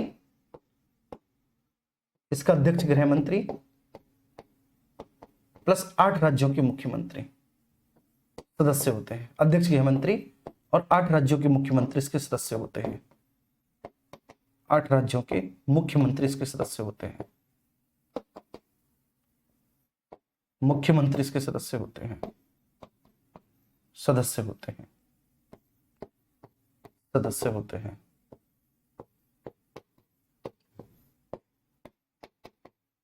सदस्य होते हैं, ठीक है। तो अध्यक्ष गृह मंत्री होता है प्लस 8 राज्यों के मुख्यमंत्री बेटा क्या होते हैं, ठीक है, इसके सदस्य होते हैं। ये बात समझ में आई? बोलो। अब मैं आपसे पहली बार थम्स अप मांग रहा हूं, जब से क्लास स्टार्ट हुई है सब लोग थम्स अप कर दें। मैं लगातार आप लोगों के कमेंट देख ही रहा था।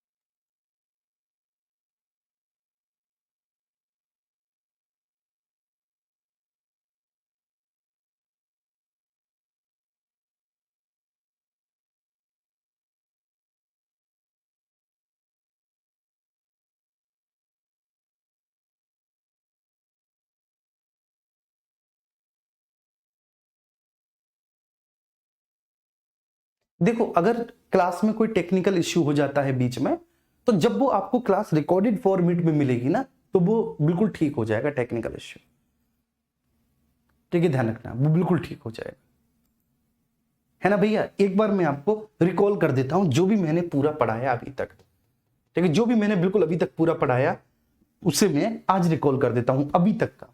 सबसे पहले, ठीक है, आज हमने देखा राष्ट्रीय अनुसूचित जनजाति जाति आयोग, ठीक है ना, एग्जाम की दृष्टि से बहुत महत्वपूर्ण है ये, ठीक है, जो है ना आपका राष्ट्रीय अनुसूचित जाति एवं जनजाति आयोग। सच में ये बच्चे बहुत महत्वपूर्ण है यहाँ से, ठीक है, मैं देख रहा हूं कि यहाँ से बहुत प्रश्न पूछे जा रहे हैं।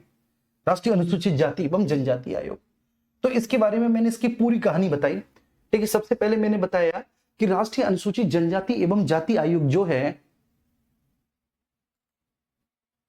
ठीक है बेटा, राष्ट्रीय अनुसूचित जनजाति एवं जाति आयोग जो है वह 1978 में 1978 में एक कैबिनेट प्रस्ताव के रूप में गैर संवैधानिक आयोग बनता है, ठीक है। कैबिनेट प्रस्ताव के रूप में एक गैर संवैधानिक आयोग, मतलब जिसका संविधान में जिक्र नहीं हुआ, तो बेटा केवल व केवल कैबिनेट के प्रस्ताव से ही बना। तो संविधान में तो कोई जिक्र है नहीं, क्योंकि भैया जी कैबिनेट के प्रस्ताव से बना है। ठीक है, इसका नाम रखा गया अनुसूचित जाति और जनजाति आयोग, मतलब ये एक ही था। ठीक है ना, अनुसूचित जाति और जनजाति आयोग। फिर हमने 65वें संविधान संशोधन 1990 के माध्यम से, 65वां संविधान संशोधन 1990, और इसके माध्यम से हमने इसको संवैधानिक दर्जा दे दिया। ठीक है, और ये 5 सदस्यीय आयोग बना, 5 सदस्यीय आयोग, और इसका नाम हुआ बच्चे राष्ट्रीय अनुसूचित जाति एवं जनजाति आयोग, जब हमने इसको संवैधानिक दर्जा दिया। फिर 89 में संविधान संशोधन 2003 के माध्यम से, इसको मैं बताना चाहूंगा, 2003 के माध्यम से हमने बेटा इन दोनों को अलग अलग कर दिया। राष्ट्रीय अनुसूचित जाति आयोग अलग हुआ, राष्ट्रीय अनुसूचित जाति आयोग अलग हुआ बेटा, और राष्ट्रीय अनुसूचित जनजाति आयोग जो है वो अलग अलग, दोनों को हमने अलग अलग कर दिया। आर्टिकल 338 में, ठीक है, राष्ट्रीय अनुसूचित जाति आयोग की व्यवस्था की गई, राष्ट्रीय अनुसूचित जाति आयोग की व्यवस्था की गई, जाति आयोग की व्यवस्था की गई बच्चे, इसमें जाति आयोग, और इसमें जो है राष्ट्रीय अनुसूचित जनजाति आयोग की व्यवस्था की गई, राष्ट्रीय अनुसूचित जनजाति आयोग, राष्ट्रीय अनुसूचित जनजाति आयोग, जनजाति आयोग, जनजाति आयोग की व्यवस्था की गई। ठीक है, तो राष्ट्रीय अनुसूचित जाति और जनजाति आयोग अलग अलग कर दिया गया। फिर जो राष्ट्रीय अनुसूचित जाति आयोग है, राष्ट्रीय अनुसूचित जाति आयोग का जिक्र भारतीय संविधान के आर्टिकल 338 में है। ठीक है, तो राष्ट्रीय अनुसूचित जाति आयोग का जिक्र जो है, राष्ट्रीय अनुसूचित जाति आयोग का जिक्र भारतीय संविधान के आर्टिकल 338 में है। ठीक है, इसकी संरचना के बारे में बोला है कि 5 सदस्यीय है, और इसकी नियुक्ति भैया जी राष्ट्रपति के द्वारा होती है। ठीक है, इसका एक अध्यक्ष है जो खुद शेड्यूल कास्ट से हो, अनुसूचित जाति से हो। ठीक है, यहां पर आर्टिकल 338 के बारे में 5 सदस्यीय राष्ट्रपति के द्वारा, इनका अध्यक्ष एसटी से हो। ठीक है, अध्यक्ष राजनीतिक और सामाजिक कार्यकर्ता हो, और बेटा उनको कैबिनेट, केंद्रीय कैबिनेट मंत्री के समान दर्जा दिया जाएगा। इसके बाद उपाध्यक्ष को केंद्रीय राज्य मंत्री के समान दर्जा दिया जाएगा। 3 सदस्य होंगे, उनको सचिव के समान दर्जा दिया जाएगा, और सदस्य और उपाध्यक्ष मतलब 4 लोगों में से मिनिमम 2 यहां पर एससी से हो, यहां पर एसटी से हो। कार्यकाल 3 वर्ष का होगा, पुनर्नियुक्त हो सकते हैं, लेकिन 2 बार से ज्यादा नियुक्त नहीं हो सकते। अब केंद्र राज्य संबंध के बारे में चर्चा भारतीय संविधान के भाग 11 में है। आर्टिकल 245 से 263 में केंद्र राज्य संबंधों के बारे में चर्चा है। तो केंद्र राज्य संबंध भारतीय संविधान के भाग 11 में 245 से 263, 245 से 255 तक में विधायी संबंध है, लेजिस्लेटिव रिलेशंस है। ठीक है सर, लेजिस्लेटिव रिलेशंस है, रिलेशंस है, विधायी संबंध है, मतलब कानूनों के निर्माण से संबंधित संबंध। और भैया जी इसके बाद आपका 256 से 263 तक आपका, ठीक है, एडमिनिस्ट्रेटिव रिलेशंस है, एडमिनिस्ट्रेटिव रिलेशंस है भैया जी, एडमिनिस्ट्रेटिव रिलेशंस है, रिलेशंस है। ठीक है, कहां से कहां तक बेटा एडमिनिस्ट्रेटिव रिलेशंस? 256 से 263 मतलब कानूनों को लागू करने एवं प्रशासन करने से संबंधित संबंध है। आर्टिकल 245 में भैया कि अगर संसद कानून बनाया तो कहां तक लागू होगा? तो बेटा संसद ने कानून बनाया पूरे भारत के राज्य क्षेत्र में लागू होगा, और अगर किसी भी राज्य का विधानमंडल कानून बनाता है तो केवल उस राज्य की सीमा तक ही लागू होगा। आर्टिकल 246 में भैया किन किन विषयों पर कौन कौन कानून बनाएगा? तो साहब संघ सूची के विषयों पर संसद, राज्य सूची के विषयों पर राज्य का विधानमंडल, समवर्ती सूची के विषयों पर दोनों बना सकते हैं। लेकिन अगर एक ही विषय पर संसद और राज्य विधानमंडल ने कानून बनाया तो संसद के द्वारा बनाया गया कानून ही मान्य होगा।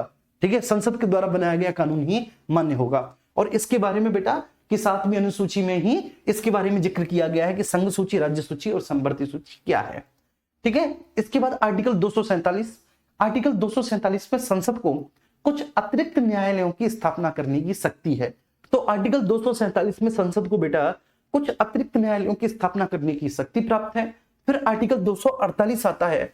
248 में है कि भाई अपशिष्ट विषयों पर, अपशिष्ट विषय का मतलब ऐसे विषय जिनका जिक्र ना तो संघ सूची में, ना राज्य सूची में, ना समवर्ती सूची में, उनमें संसद कानून बनाएगी। क्लियर है बेटा? अब अपशिष्ट विषय क्या है बेटा? ठीक है, ये मैंने आपको बता दिया और ये हमने कनाडा के संविधान से लिया है।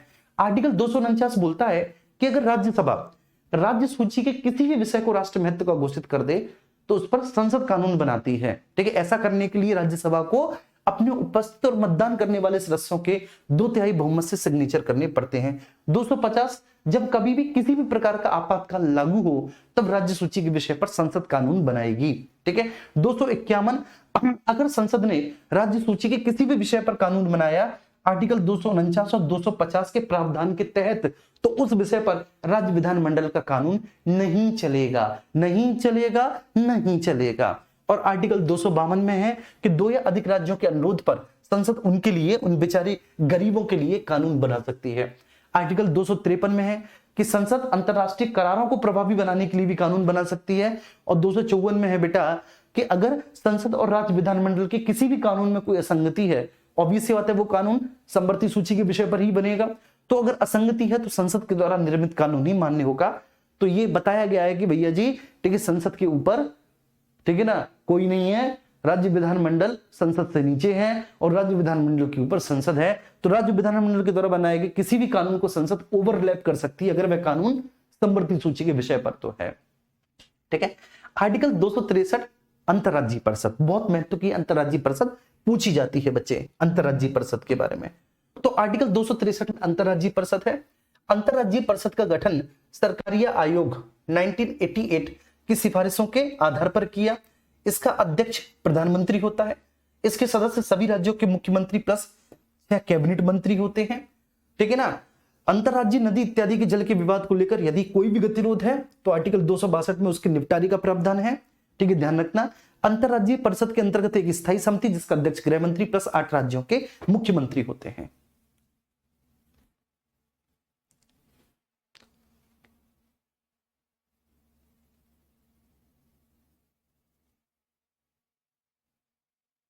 एक बार सब लोग थम्स अप करेंगे प्लीज।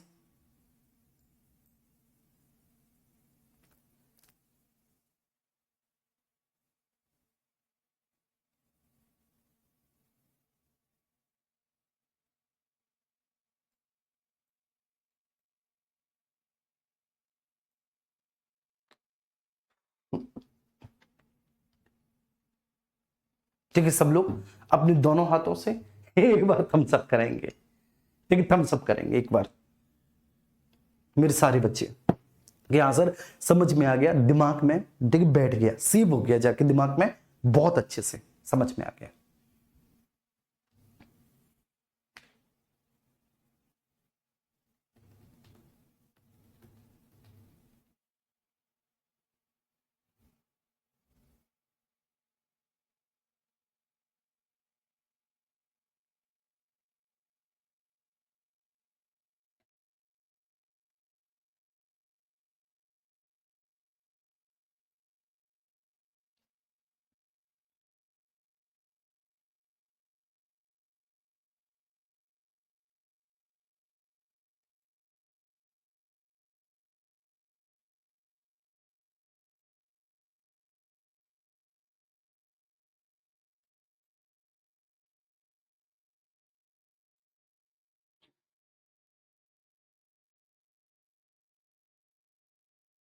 चलिए, एक बच्चा कह रहा है कि सर आपका 1 तारीख वाला जो कमिटमेंट था वो टूटता हुआ नजर आ रहा है। नहीं, ठीक है बेटा, नहीं, ठीक है बाबू, नहीं टूटेगा।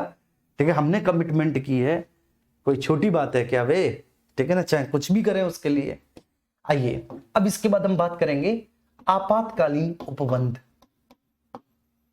आपातकालीन उपबंध, बड़े डाउट्स होते हैं मेरे प्यारे बच्चे को इसमें, आपातकालीन उपबंध में, इमरजेंसी प्रोविजंस में, इमरजेंसी प्रोविजंस में, है ना जी, बड़े डाउट होते हैं बच्चों को कि सर हमें बताओ, हमें समझाओ आपातकालीन उपबंधों के बारे में। मैंने जब राष्ट्रपति की शक्तियां बताई थी तो राष्ट्रपति की शक्तियों में थोड़ा बहुत उनका जिक्र किया था, जैसे आर्टिकल 352, ठीक है, राष्ट्रीय आपात की उद्घोषणा युद्ध, बाह्य आक्रमण एवं सशस्त्र विद्रोह के आधार पर।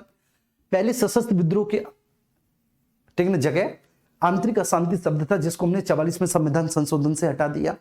ऐसे ही आर्टिकल 356 किसी भी राज्य में संवैधानिक तंत्र के विफल होने के आधार पर राष्ट्रपति शासन। और 360 वित्तीय आपातकाल, 360 में वित्तीय आपातकाल। हालांकि बहुत शॉर्ट बताया था, आज मैं आपको इतना डिटेल में इसको समझाऊंगा आपातकालीन उपबंधों को कि आपके सारे डाउट बिल्कुल पूरी तरह से खत्म हो चुके होंगे।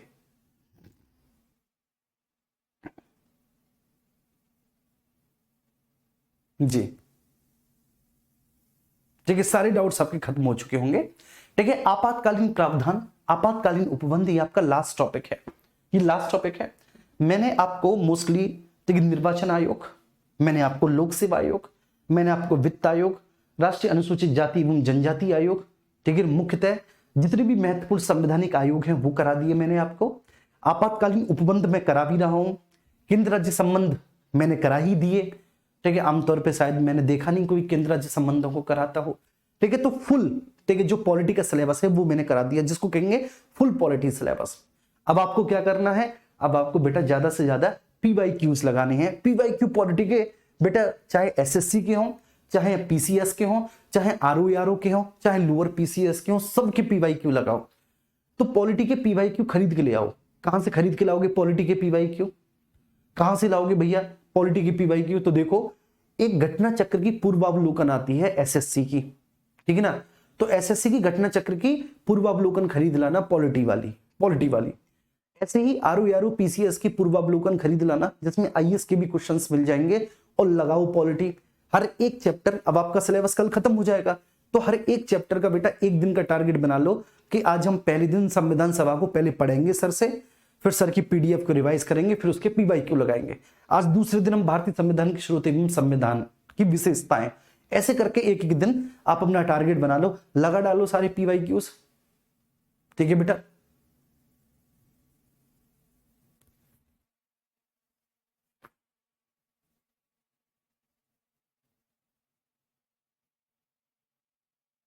जी हाँ, एक और कमिटमेंट है बेटा, जो मैंने आपसे शुरुआत में किया था कि जितने भी महत्वपूर्ण वाद हैं, जैसे गोलकनाथ हो गया, चमकम दोराइजन हो गया, ठीक है, आपका जितने भी महत्वपूर्ण वाद हैं मैं उनको कराऊंगा। ठीक है, ये मेरा कमिटमेंट था, है ना जी, ये मेरा कमिटमेंट था।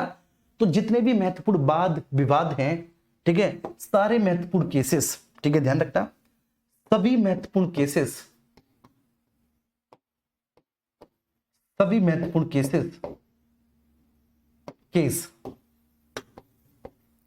ठीक है, इनकी जो क्लास होगी बच्चे, वो इनकी क्लास आपकी होगी 7 जनवरी को। ठीक है जी, मुझे पता है आप यही बोलेंगे, क्योंकि आपको तो मुझे कहीं ना कहीं गलत ठहराना, तो आप एक बहाना ढूंढोगे कि सर कहां पर, ये तो रह गया, वो तो रह गया। बेटा मैं कुछ नहीं छोड़ने वाला, जितने भी महत्वपूर्ण केस, ठीक है ना, जो आज तक आपने सुने होंगे, वो सारे के सारे महत्वपूर्ण केस बच्चों, या तो वह प्रस्तावना से संबंधित होंगे, ठीक है, या फिर वो बच्चे आपके मौलिक अधिकारों से संबंधित होंगे। तो प्रस्तावना से संबंधित सभी महत्वपूर्ण केस, मौलिक अधिकारों से संबंधित सभी महत्वपूर्ण केस, और डीपीएसपी से संबंधित सभी महत्वपूर्ण केस मैं आपके बच्चे 7 जनवरी को करा दूंगा। एक केस ऐसा नहीं बचेगा बच्चे कि जो आपका ना हुआ हो, और दावे के साथ बोल सकता हूं, ऑनलाइन क्या पूरे ऑफलाइन के इतिहास में इतने डिटेल्ड केस और इतने अच्छे से कभी नहीं किसी ने समझाए होंगे। मतलब अब इसमें थोड़ा सा अपनी ऐसा लगता है कि जैसे ईगो या तारीफ में कर रहा हूं, नहीं, मुझे पता है बहुत अच्छे से मैं समझाऊंगा, विश्वास मानना। 7 तारीख को आपकी ये क्लास होगी, ठीक है, क्लास अपने निर्धारित समय पर ही होगी। कितने बजे होगी भैया जी? ये क्लास आपकी 2 बजे होगी, ठीक है, जो आपकी क्लास का टाइम है 2 बजे होगी ये जी। निर्वाचन आयोग हो तो गया।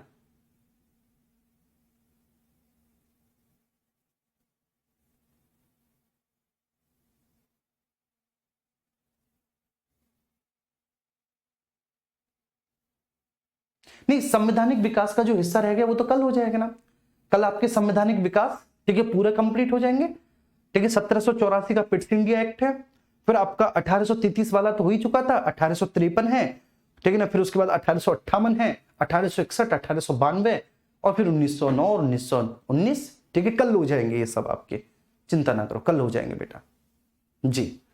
ठीक है, हाँ, एक और आ रहा है सर, कॉन्स्टिट्यूशनल अमेंडमेंट, यूट्यूब पे कराऊंगा, प्रमुख संविधान संशोधन। ठीक है, क्योंकि ये अंकित सर ने मुझे बोला है यूट्यूब पर कराने के लिए।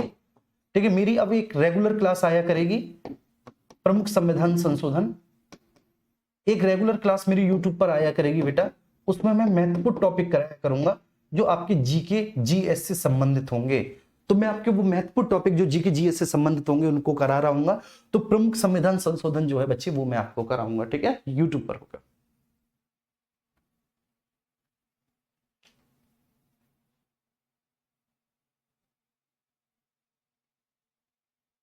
चलिए आइए, ठीक है। तो सबसे पहले हम बात करते हैं, ठीक है, हम कहां पर थे सर, हम थे आपातकालीन प्रावधानों में।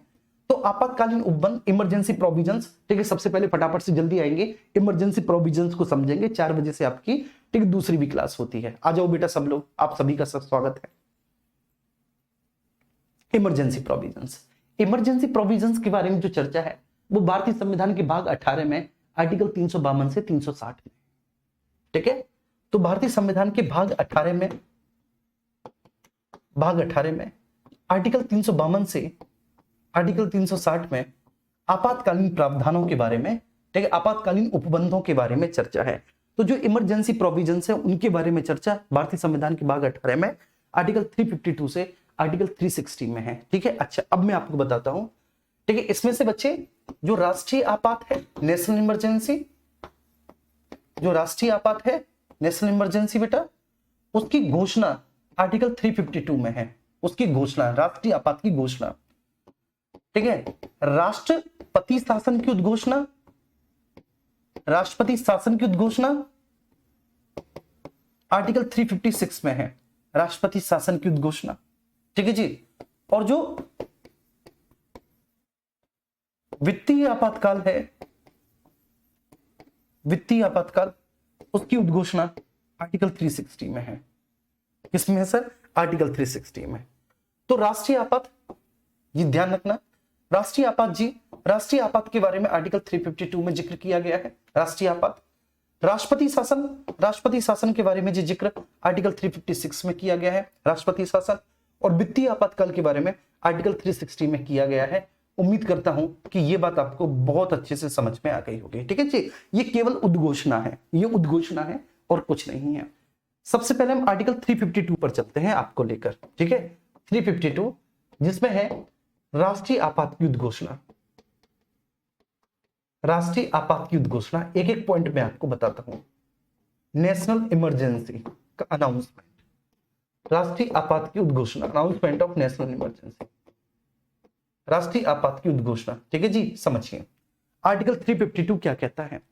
आर्टिकल 352 बोलता है कि राष्ट्रीय आपात की उद्घोषणा संपूर्ण भारत के राज्य क्षेत्र में या उसके किसी भी भाग के लिए हो सकती है। ये जो राष्ट्रीय आपात की उद्घोषणा है, सबसे पहला प्रश्न यहां से ये बनता है कि भैया जी राष्ट्रीय आपात की उद्घोषणा, ठीक है, या तो संपूर्ण भारत के राज्य क्षेत्र में, संपूर्ण भारत के राज्य क्षेत्र में, संपूर्ण भारत के राज्य क्षेत्र में, राज्य क्षेत्र में, या उसके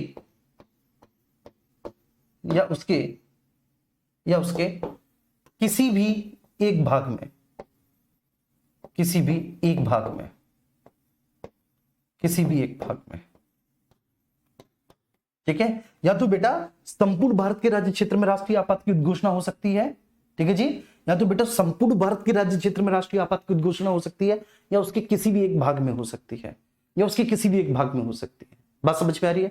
चलिए, इसके बाद राष्ट्रीय आपात की उद्घोषणा होगी किस आधार पर, किस स्थिति में राष्ट्रीय आपात की उद्घोषणा होगी? प्रश्न ये उठता है कि साहब किस स्थिति में राष्ट्रीय आपात की उद्घोषणा होगी जी। ये ध्यान रखना बेटा, वो कौन सी स्थिति है जिस स्थिति में राष्ट्रीय आपात की उद्घोषणा होगी? तो वो स्थिति है युद्ध, वॉर, ठीक है, युद्ध, ठीक है। वो स्थिति बेटा कौन सी है जिस स्थिति में राष्ट्रीय आपात की उद्घोषणा हो सकती है? तो वह है युद्ध, वाह्य आक्रमण, वाह्य आक्रमण एवं सशस्त्र विद्रोह, ठीक है बच्चे। युद्ध, वाह्य आक्रमण एवं सशस्त्र विद्रोह,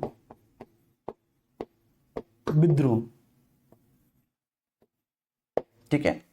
कोई बच्चा ये नहीं कह सकता कि सर फास्ट पढ़ा रहे हैं, ठीक है, इससे ज्यादा स्लो मैंने नहीं पढ़ाया, इससे ज्यादा स्लो नहीं पढ़ाया बेटा, खूब स्लो पढ़ा रहा हूं, ठीक है। एक बार पढ़ाया फिर 2 बार रिवीजन कर पाया, चाहे मैं अनुसूचित जाति एवं जनजाति आयोग की बात करूं या केंद्र राज्य संबंधों की बात करूं, ठीक है।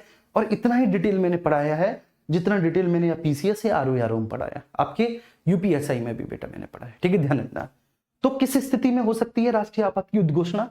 युद्ध, बाह्य आक्रमण एवं सशस्त्र विद्रोह। अब बच्चे ये जो सशस्त्र विद्रोह है ना, इस सशस्त्र विद्रोह शब्द के स्थान पर पहले आंतरिक अशांति शब्द था। ये मैं आपको बता देता हूं, ये जो सशस्त्र विद्रोह शब्द है, ये जो सशस्त्र विद्रोह शब्द है बच्चे, इस सशस्त्र विद्रोह शब्द के स्थान पर पहले क्या था? सशस्त्र विद्रोह शब्द के स्थान पर पहले आंतरिक अशांति शब्द था। पहले आंतरिक अशांति शब्द था सशस्त्र विद्रोह शब्द के आधार पर, ठीक है। हमने इस आंतरिक अशांति शब्द के स्थान पर सशस्त्र विद्रोह शब्द को शामिल किया है 44वें संविधान संशोधन से। किससे सर? 44वें संविधान संशोधन से, 44वें संविधान संशोधन से,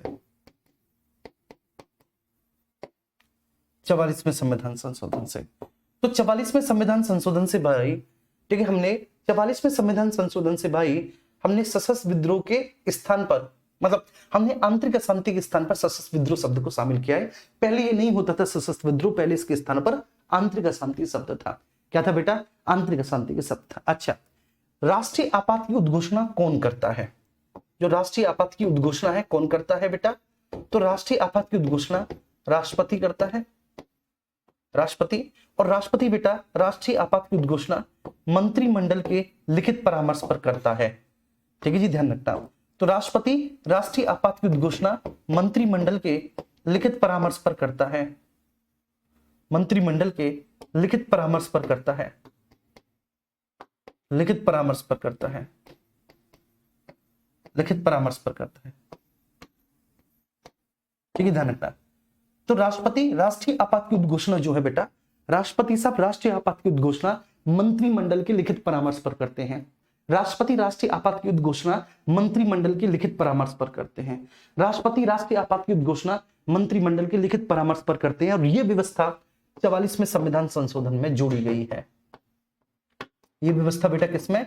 44वें संविधान संशोधन 1978 से जोड़ी गई है। संशोधन 1978 से जोड़ी गई है, 1978 से जोड़ी गई है। तो इस व्यवस्था को कि राष्ट्रपति मंत्रिमंडल के लिखित परामर्श के आधार पर, ठीक है, राष्ट्रीय आपात की उद्घोषणा करते हैं, ये हमने 44वें संविधान संशोधन 1978 के आधार पर इस व्यवस्था को जोड़ा है बेटा। बात समझ में आ रही है? और एक और बात ध्यान रखना, ये जो मंत्रिमंडल शब्द है ना, ये केवल संविधान में एक ही जगह पर आया है, 352 में, ठीक है, ध्यान रखना। यह शब्द संविधान में केवल एक ही स्थान में प्रयोग हुआ है। यह शब्द संविधान में केवल एक ही स्थान पर प्रयोग में हुआ है, एक ही स्थान पर प्रयोग में हुआ है, एक ही स्थान पर प्रयोग हुआ है, प्रयोग हुआ है। यह शब्द संविधान में केवल एक ही स्थान पर प्रयोग हुआ है बेटा, ठीक है। कहां पर हुआ है सर? आर्टिकल 352 में। कौन सा? मंत्रिमंडल शब्द।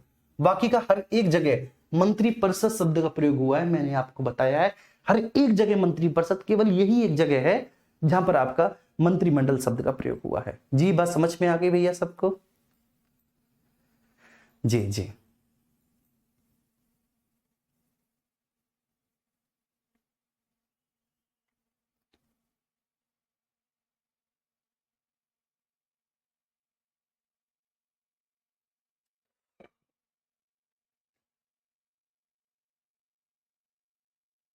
बहुत अच्छी, ठीक है। आइए अब इसके बाद क्या किया बेटा कि मंत्रिमंडल के लिखित परामर्श के आधार पर, जी बेटा, ठीक है, मंत्रिमंडल के लिखित परामर्श के आधार पर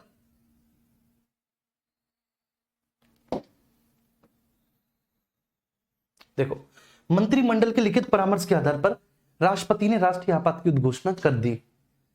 मंत्रिमंडल के लिखित परामर्श के आधार पर राष्ट्रपति ने राष्ट्रीय आपात की उद्घोषणा कर दी बेटा।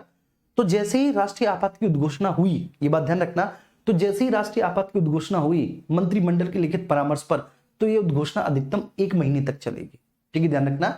तो उद्घोषणा जो है, यह उद्घोषणा अधिकतम 1 महीने तक चलेगी। यह उद्घोषणा अधिकतम 1 महीने तक चलेगी, अधिकतम 1 महीने तक चलेगी, तो राष्ट्रीय आपात ने उद्घोषणा कर दी, ठीक है, राष्ट्रपति ने राष्ट्रीय आपात की घोषणा कर दी और राष्ट्रपति ने जैसी राष्ट्रीय आपात की उद्घोषणा करी, जैसी राष्ट्रपति ने राष्ट्रीय आपात की उद्घोषणा करी, तो ये जो उद्घोषणा है ये बेटा अधिकतम मतलब राष्ट्रीय आपात 1 महीने तक लगेगा, या तो संपूर्ण भारत के राज्य क्षेत्र में लगे, या बेटा उसके किसी एक हिस्से में लगे, या उसके किसी एक कोने में लगे, तो उद्घोषणा अधिकतम 1 महीने तक चलेगी। इसके बाद 1 महीने के भीतर ही बच्चे से लोकसभा और राज्यसभा दोनों की स्वीकृति मिल जानी चाहिए, मतलब 1 महीने के अंदर अंदर, 1 महीने तक चलेगी अधिकतम। ठीक भैया जी, इसको 1 महीने के भीतर, ठीक है, लोकसभा राज्यसभा दोनों की अनुमति मिल जानी चाहिए, लोकसभा और राज्यसभा दोनों की बेटा स्वीकृति मिल जानी चाहिए। स्वीकृति किस मेजोरिटी से मिलनी चाहिए? उपस्थित और मतदान करने वालों की 2/3 से स्वीकृति मिल जानी चाहिए लोकसभा और राज्यसभा की। अगर आगे बढ़ाना है तो उपस्थित और मतदान करने वालों के 2/3 की स्वीकृति मिल जानी चाहिए, अगर आपात को आगे बढ़ाना है तो। अगर आपात को आगे नहीं बढ़ाना तो बेटा 1 महीने बाद अपने आप खत्म हो जाएगा राष्ट्रीय आपात। 1 महीने बाद राष्ट्रीय आपात अपने आप खत्म हो जाएगा। देखो जी, मैंने क्या बोला? मैंने बोला 3 प्रकार के आपात हैं। सबसे पहले राष्ट्रीय आपात के बारे में मैं बात कर रहा हूं। राष्ट्रीय आपात को भारतीय के, ठीक है, या तो संपूर्ण भारत के राज्य क्षेत्र में, राष्ट्रीय आपात को या तो संपूर्ण भारत के राज्य क्षेत्र में या उसके किसी भी एक भाग में लगाया जा सकता है। ठीक है जी, तो राष्ट्रीय आपात को या तो संपूर्ण भारत के राज्य क्षेत्र में उसके किसी भी एक भाग में लगाया जाता है, लगाया जाता है। किस स्थिति में? युद्ध, बाह्य आक्रमण और सशस्त्र विद्रोह की स्थिति में ही आप लगा सकते हो। पहले ये सशस्त्र विद्रोह नहीं था, आंतरिक अशांति था। इसी आंतरिक अशांति के आधार पर इंदिरा गांधी ने 25 जून 1975 को राष्ट्रीय आपात लगाया था। ठीक है, 25-26 जून को रात को। फिर 44 में संविधान संशोधन से हमने आंतरिक अशांति के आधार पर सशस्त्र विद्रोह शब्द का प्रयोग किया। कौन उद्घोषणा करता है? राष्ट्रपति करता है, मंत्रिमंडल के लिखित परामर्श पर करेगा। इस व्यवस्था को हमने 44 में संविधान संशोधन से जोड़ा कि राष्ट्रपति उद्घोषणा मंत्रिमंडल के लिखित परामर्श पर करेगा, ऐसे लिखित परामर्श पर।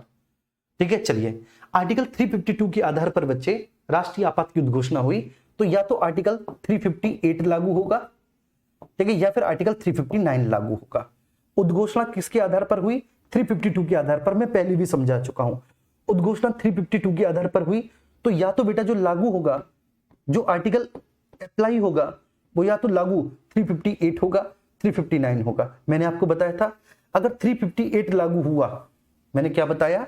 अगर 358 लागू हुआ, मेरी बात समझना ध्यान से, बहुत बड़ी बात बोलने जा रहा हूं, ऐसी बोलता हूं मैं बड़ी बड़ी बातें। ठीक है, देखो मेरी बात आप समझना। मैंने क्या बोला? मैंने बोला बच्चे कि अगर 358 लागू हुआ बच्चे, तो सारे के सारे मौलिक अधिकार सस्पेंड हो जाएंगे। ऑटो सस्पेंशन, सारे के सारे मौलिक अधिकार स्वतः समाप्त हो जाएंगे, मतलब निलंबित हो जाएंगे। सारे के सारे मौलिक अधिकार जो है वो स्वतः निलंबित हो जाएंगे, ऑटो सस्पेंशन। और आर्टिकल 359 अगर लागू हुआ, मैं पहले भी बता चुका हूं, तो राष्ट्रपति बताएगा कि वह कौन कौन से मौलिक अधिकारों को सस्पेंड करता है। तो राष्ट्रपति बताएगा कि वह कौन कौन से मौलिक अधिकारों को सस्पेंड कर रहा है। किसी भी स्थिति में आर्टिकल 20 और 21 सस्पेंड नहीं होंगे। ठीक है जी, किसी भी स्थिति में आर्टिकल 20 और 21 सस्पेंड नहीं हो सकते। जो बच्चा नोट्स बनाता है बच्ची, वो लिखे इन सारी बातों को। ठीक है, तो उद्घोषणा अधिकतम 1 महीने तक चलेगी। अगर आपको आगे बढ़ानी है नेशनल इमरजेंसी की उद्घोषणा, राष्ट्रीय आपात की उद्घोषणा आपको आगे बढ़वानी है, तो भैया जी लोकसभा और राज्यसभा दोनों की स्वीकृति मिलनी चाहिए उपस्थित और मतदान करने वालों के 2/3 बहुमत से। ठीक है, दोनों की स्वीकृति मिलनी चाहिए उपस्थित और मतदान करने वाले सदस्यों के 2/3 बहुमत से। बात समझ में आ रही है? अगर बच्चे स्वीकृति मिल गई तो आपातकाल आगे बढ़ेगा, आपातकाल आगे बढ़ेगा। अब आपातकाल आगे कितना बढ़ेगा भैया? तो प्रत्येक 6 महीने के बाद इसका रिव्यू करना पड़ेगा। प्रत्येक 6 महीने के बाद, जैसे आपात आगे बढ़ा दिया, तो जब ये आपात आगे बढ़ा, मान के चलो कि लोकसभा और राज्यसभा से मिल गई स्वीकृति, और लोकसभा राज्यसभा से स्वीकृति मिल जाने के बाद बच्चे बढ़ गया आपातकाल आगे, तो साहब कितने महीने तक? तो भैया जी 6 महीने तक, 6 महीने तक ये चलेगा निश्चिंत होके, बेधड़क होके। अगर इससे पहले इसको खत्म नहीं कर दिया जाता, या तो 6 महीने से पहले ही बेटा खत्म कर दिया जाएगा। तो 6 महीने से पहले कैसे खत्म होगा? कुछ नहीं बेटा, लोकसभा और राज्यसभा अपने उपस्थित और मतदान करने वाले सदस्यों को 2/3 बहुमत से खत्म कर देगी इसको। ठीक है, नहीं तो फिर चलेगा 6 महीने तक, और प्रत्येक 6 महीने के बाद इसका रिव्यू होगा। ठीक है ना, प्रत्येक 6 महीने बाद इसका रिव्यू होगा। ये बात ध्यान रखना, हर एक 6 महीने बाद भैया जिसका क्या होगा, प्रत्येक 6 महीने के बाद इसका रिव्यू होगा जी, हर एक 6 महीने के बाद रिव्यू होगा।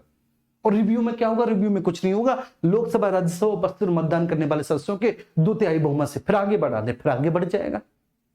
बात समझ में आ रही है? फिर 6 महीने होने को आए, फिर लोकसभा राज्यसभा में उपस्थित मतदान करने वाले सदस्यों के 2/3 बहुमत से आगे बढ़ा दे, वो तो फिर आगे बढ़ जाएगा। तो ऐसे बेटा 6-6 महीने के रिव्यू के बाद ये अनंत काल तक के लिए लगाया जा सकता है, जब तक चाहो तब तक लगा लो इसको। लेकिन ऐसा है ही नहीं, पॉसिबल ही नहीं है, लेकिन 6-6 महीने के बाद इसका रिव्यू होता रहेगा।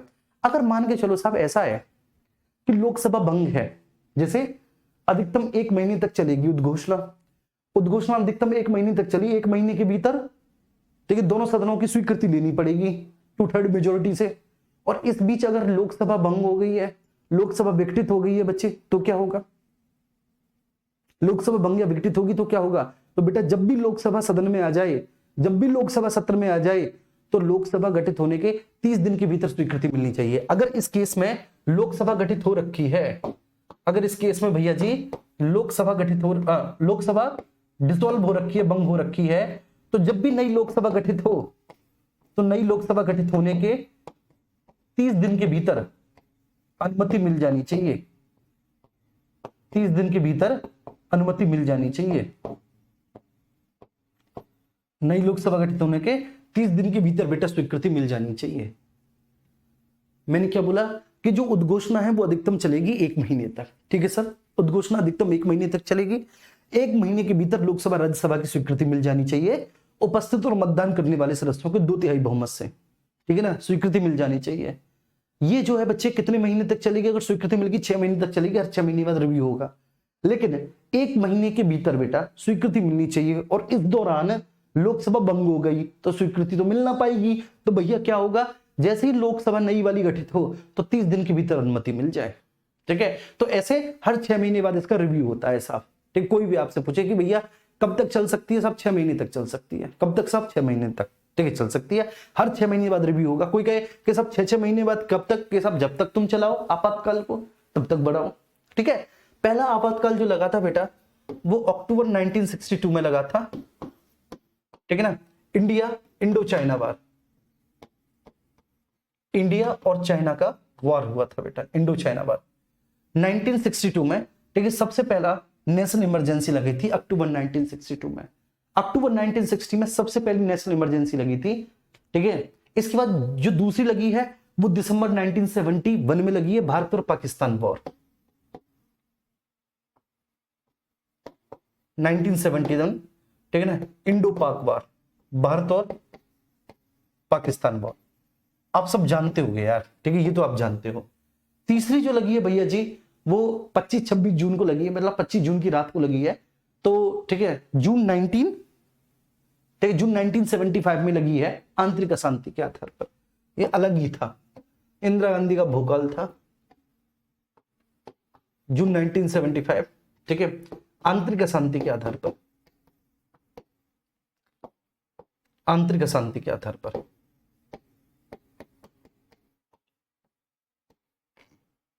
आंतरिक अशांति के आधार पर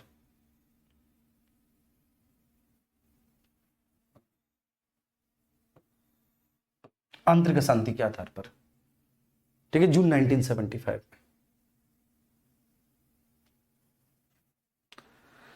क्लियर है? अब आर्टिकल 356 नेक्स्ट आगे स्टार्ट करते हैं।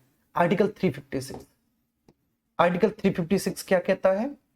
356 बोलता है साहब, अगर राज्यों में संवैधानिक तंत्र विफल हो गया तो राज्यों में संवैधानिक तंत्र के विफल होने के आधार पर आपात की घोषणा।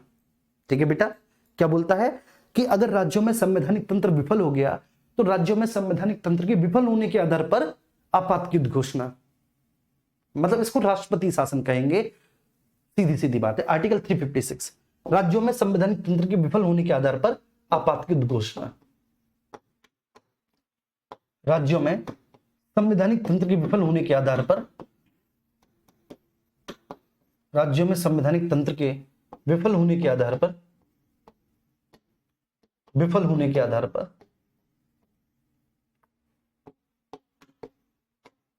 होने के आधार पर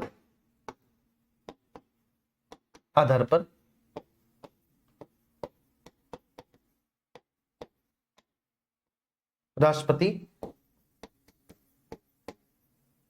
शासन की उद्घोषणा।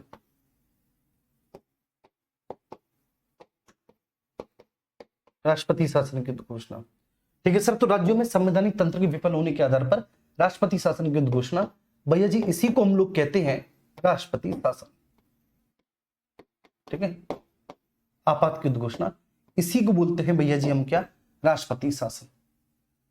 राष्ट्रपति शासन, देखो बेटा जब राष्ट्रपति को ये लग जाए कि भाई इस राज्य में संवैधानिक व्यवस्था के आधार पर शासन चलाया जाना दुश्वार हो रहा है, ठीक है, आप लिख लेना कि जब राष्ट्रपति को यह संतुष्टि हो जाए कि अमुक राज्य में, इस राज्य में संवैधानिक तरीके से शासन चलाना बड़ा मुश्किल हो गया है, तब राज्यपाल की सिफारिश के आधार पर राष्ट्रपति, राज्यपाल की सिफारिश मतलब सिफारिश राज्यपाल देता है बेटा, बात समझ में आ रही है, तो राज्यपाल की सूचना के आधार पर या राज्यपाल की सिफारिश के आधार पर राष्ट्रपति जी उस राज्य में राष्ट्रपति शासन की उद्घोषणा कर देते हैं। बात समझ में आ रही है, तो राष्ट्रपति शासन की उद्घोषणा कौन करेगा, राष्ट्रपति करेगा, राष्ट्रपति मंत्री परिषद के परामर्श पर करेगा, यहां पर मंत्री परिषद है, ठीक है, राष्ट्रपति बेटा मंत्री परिषद के परामर्श पर करेगा, किसके, मंत्री परिषद के परामर्श पर।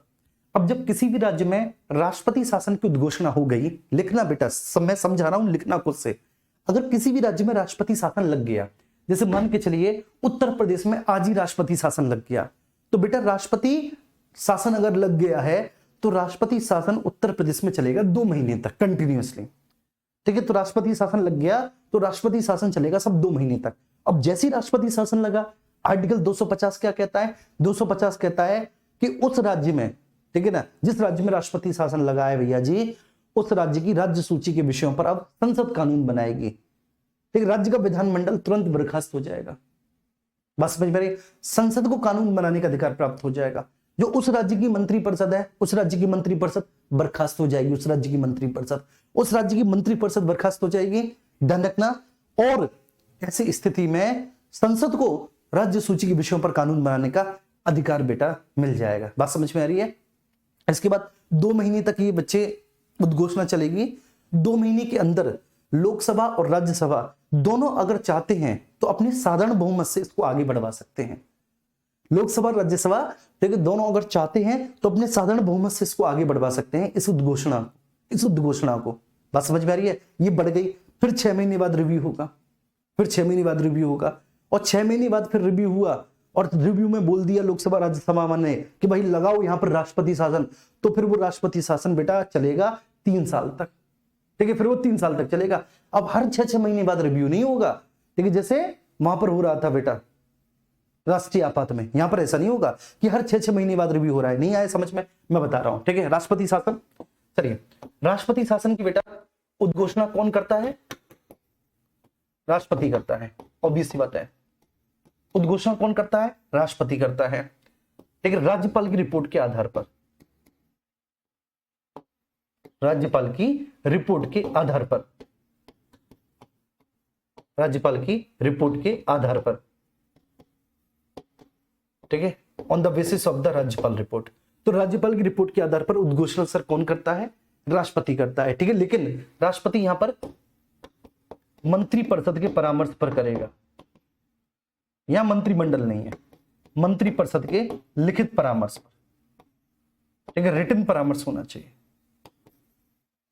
रिटन परामर्श पर, लिखित परामर्श पर वो उस राज्य में राष्ट्रपति शासन लगा देगा। जैसे उस राज्य में राष्ट्रपति शासन लगा, आर्टिकल 250 लागू हो जाएगा, 250 लागू हो जाएगा, मतलब राज्य सूची के विषय पर संसद कानून बनाएगा, राज्य सूची के विषय पर संसद कानून बनाएगा, विषय पर संसद कानून बनाती है,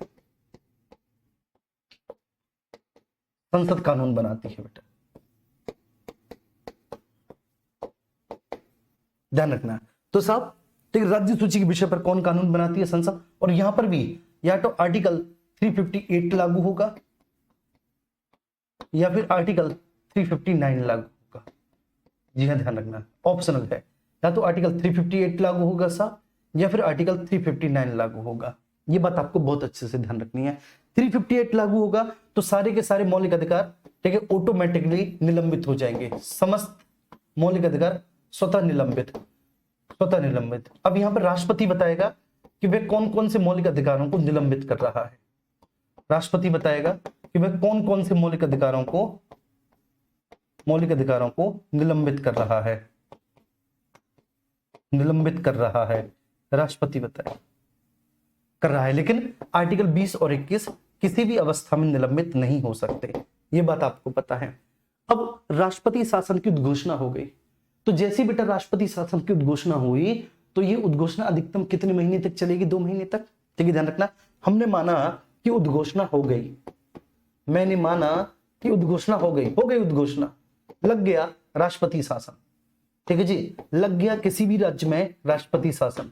उत्तर प्रदेश में आज ही राष्ट्रपति शासन लग गया, तो जब भी राष्ट्रपति शासन लग गया तो बेटा कब तक? 2 महीने तक लगा रहेगा, 2 महीने तक लगा रहेगा, 2 महीने तक लगा रहेगा। इसके बाद बच्चे 2 महीने के भीतर इसका होना है रिव्यू होना है इसका, 2 महीने के भीतर। जब इसका रिव्यू होगा तो इसका रिव्यू होगा बेटा संसद के द्वारा, रिव्यू संसद के द्वारा होगा। मतलब लोकसभा और राज्यसभा जो है वे अपने 50% बहुमत से इसका रिव्यू करेंगी कि वो उसको आगे बढ़ाना चाहती हैं अथवा नहीं। ठीक है, अगर आगे नहीं बढ़ाना चाहती तो obvious सी बात है, ठीक है, उस राज्य में राष्ट्रपति शासन खत्म हो जाएगा। और अगर आगे बढ़ाना चाहती हैं तो लोकसभा राज्यसभा अपने उपस्थित और मतदान करने वाले सदस्यों के, ठीक है, 50% से बहुमत कर देंगे कि हम आगे बढ़ाएंगे। बात समझ में आ रही है? हम आगे बढ़ाएंगे, आगे बढ़ाने के बाद बेटा 6 महीने तक, बात समझ में आ रही है? आगे बढ़ा दिया, आगे बढ़ाने के बाद 6 महीने तक चलेगा, 6 महीने तक चलेगा, 6 महीने तक राष्ट्रपति शासन उस राज्य में लगा रहेगा, 6 महीने तक बेटा राष्ट्रपति शासन लगा रहेगा। अब मोस्ट इंटरेस्टिंग बात क्या है भैया कि 6 महीने तक राष्ट्रपति शासन लगा रहेगा, उसके बाद फिर से रिव्यू होगा संसद के द्वारा, 6 महीने के बाद संसद के द्वारा रिव्यू होगा 6 महीने के बाद। और इसमें भी लोकसभा और राज्यसभा अपने उपस्थित और मतदान करने वाले सदस्यों के 50% से इसको पारित कर देंगे, 50% से पारित कर देंगे। तो फिर भैया जी ये अब, ठीक है, कहां तक जाएगा पता है? 3 साल तक जाएगा। ठीक है, फिर ये 3 साल तक, तो अधिकतम 3 साल तक लग सकता है, 3 साल तक लग सकता है, 3 साल तक लग सकता है। ठीक है, ये अनंत काल तक के लिए नहीं लग सकता, 3 साल तक के लिए लग सकता है। ऐसा नहीं कि आप हर एक 6-6 महीने बाद रिव्यू करते रहो, नहीं, ये अधिकतम बेटा 3 साल तक लगता रहता है, लगेगा मतलब।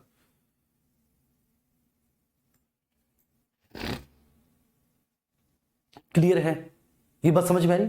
तो साहब ये 3 महीने तक ही, मतलब ये 3 साल तक ही अधिकतम लग सकता है। 6 महीने पर राष्ट्रपति शासन का रिव्यू होगा, 6 महीने पर बेटा राष्ट्रपति शासन का क्या होगा? रिव्यू होगा, रिव्यू होगा। रिव्यू सर साधारण बहुमत से होगा। ये जो उपस्थित और मतदान करने का 50% जो है ना बेटा, ये साधारण बहुमत है। उपस्थित और मतदान करने वालों का जो 50% है साधारण बहुमत है, 50% ये साधारण बहुमत है जी, साधारण बहुमत है। देखो बेटा मैं कुछ फैक्ट्स आपको बता दे रहा हूं, आपके फैक्ट्स अगर पूछे जाए एग्जाम में, कुछ फैक्ट्स बता दे रहा हूं। सबसे पहले राष्ट्रपति शासन लगा था पंजाब में भार्गव सरकार के अगेंस्ट। तो सबसे पहले राष्ट्रपति शासन पंजाब में भार्गव सरकार के अगेंस्ट लगा था। सबसे ज्यादा बार राष्ट्रपति शासन उत्तर प्रदेश में लगा है आपके में, और सबसे लंबे समय तक राष्ट्रपति शासन अगर रहा है तो जम्मू कश्मीर में। ठीक है, मोटा मोटी लगभग 3 साल तक जम्मू कश्मीर में रहा है। ठीक है ना, 2 साल और कुछ महीने थे, लगभग 8-9 महीने के आसपास। तो सबसे लंबे समय तक जम्मू कश्मीर में रहा है। सबसे ज्यादा बार उत्तर प्रदेश में लगा है, पहली बार पंजाब में लगा था 1951 में ही, पंजाब में।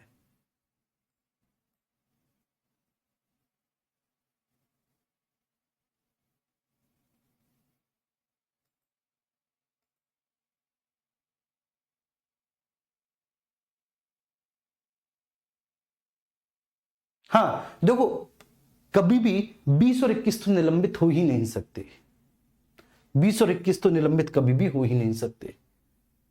ठीक है, महत्वपूर्ण केस 7 जनवरी को जो हमारा आपसे वादा था, और प्रमुख संविधान संशोधन मैं यूट्यूब पर लेकर आऊंगा इसकी।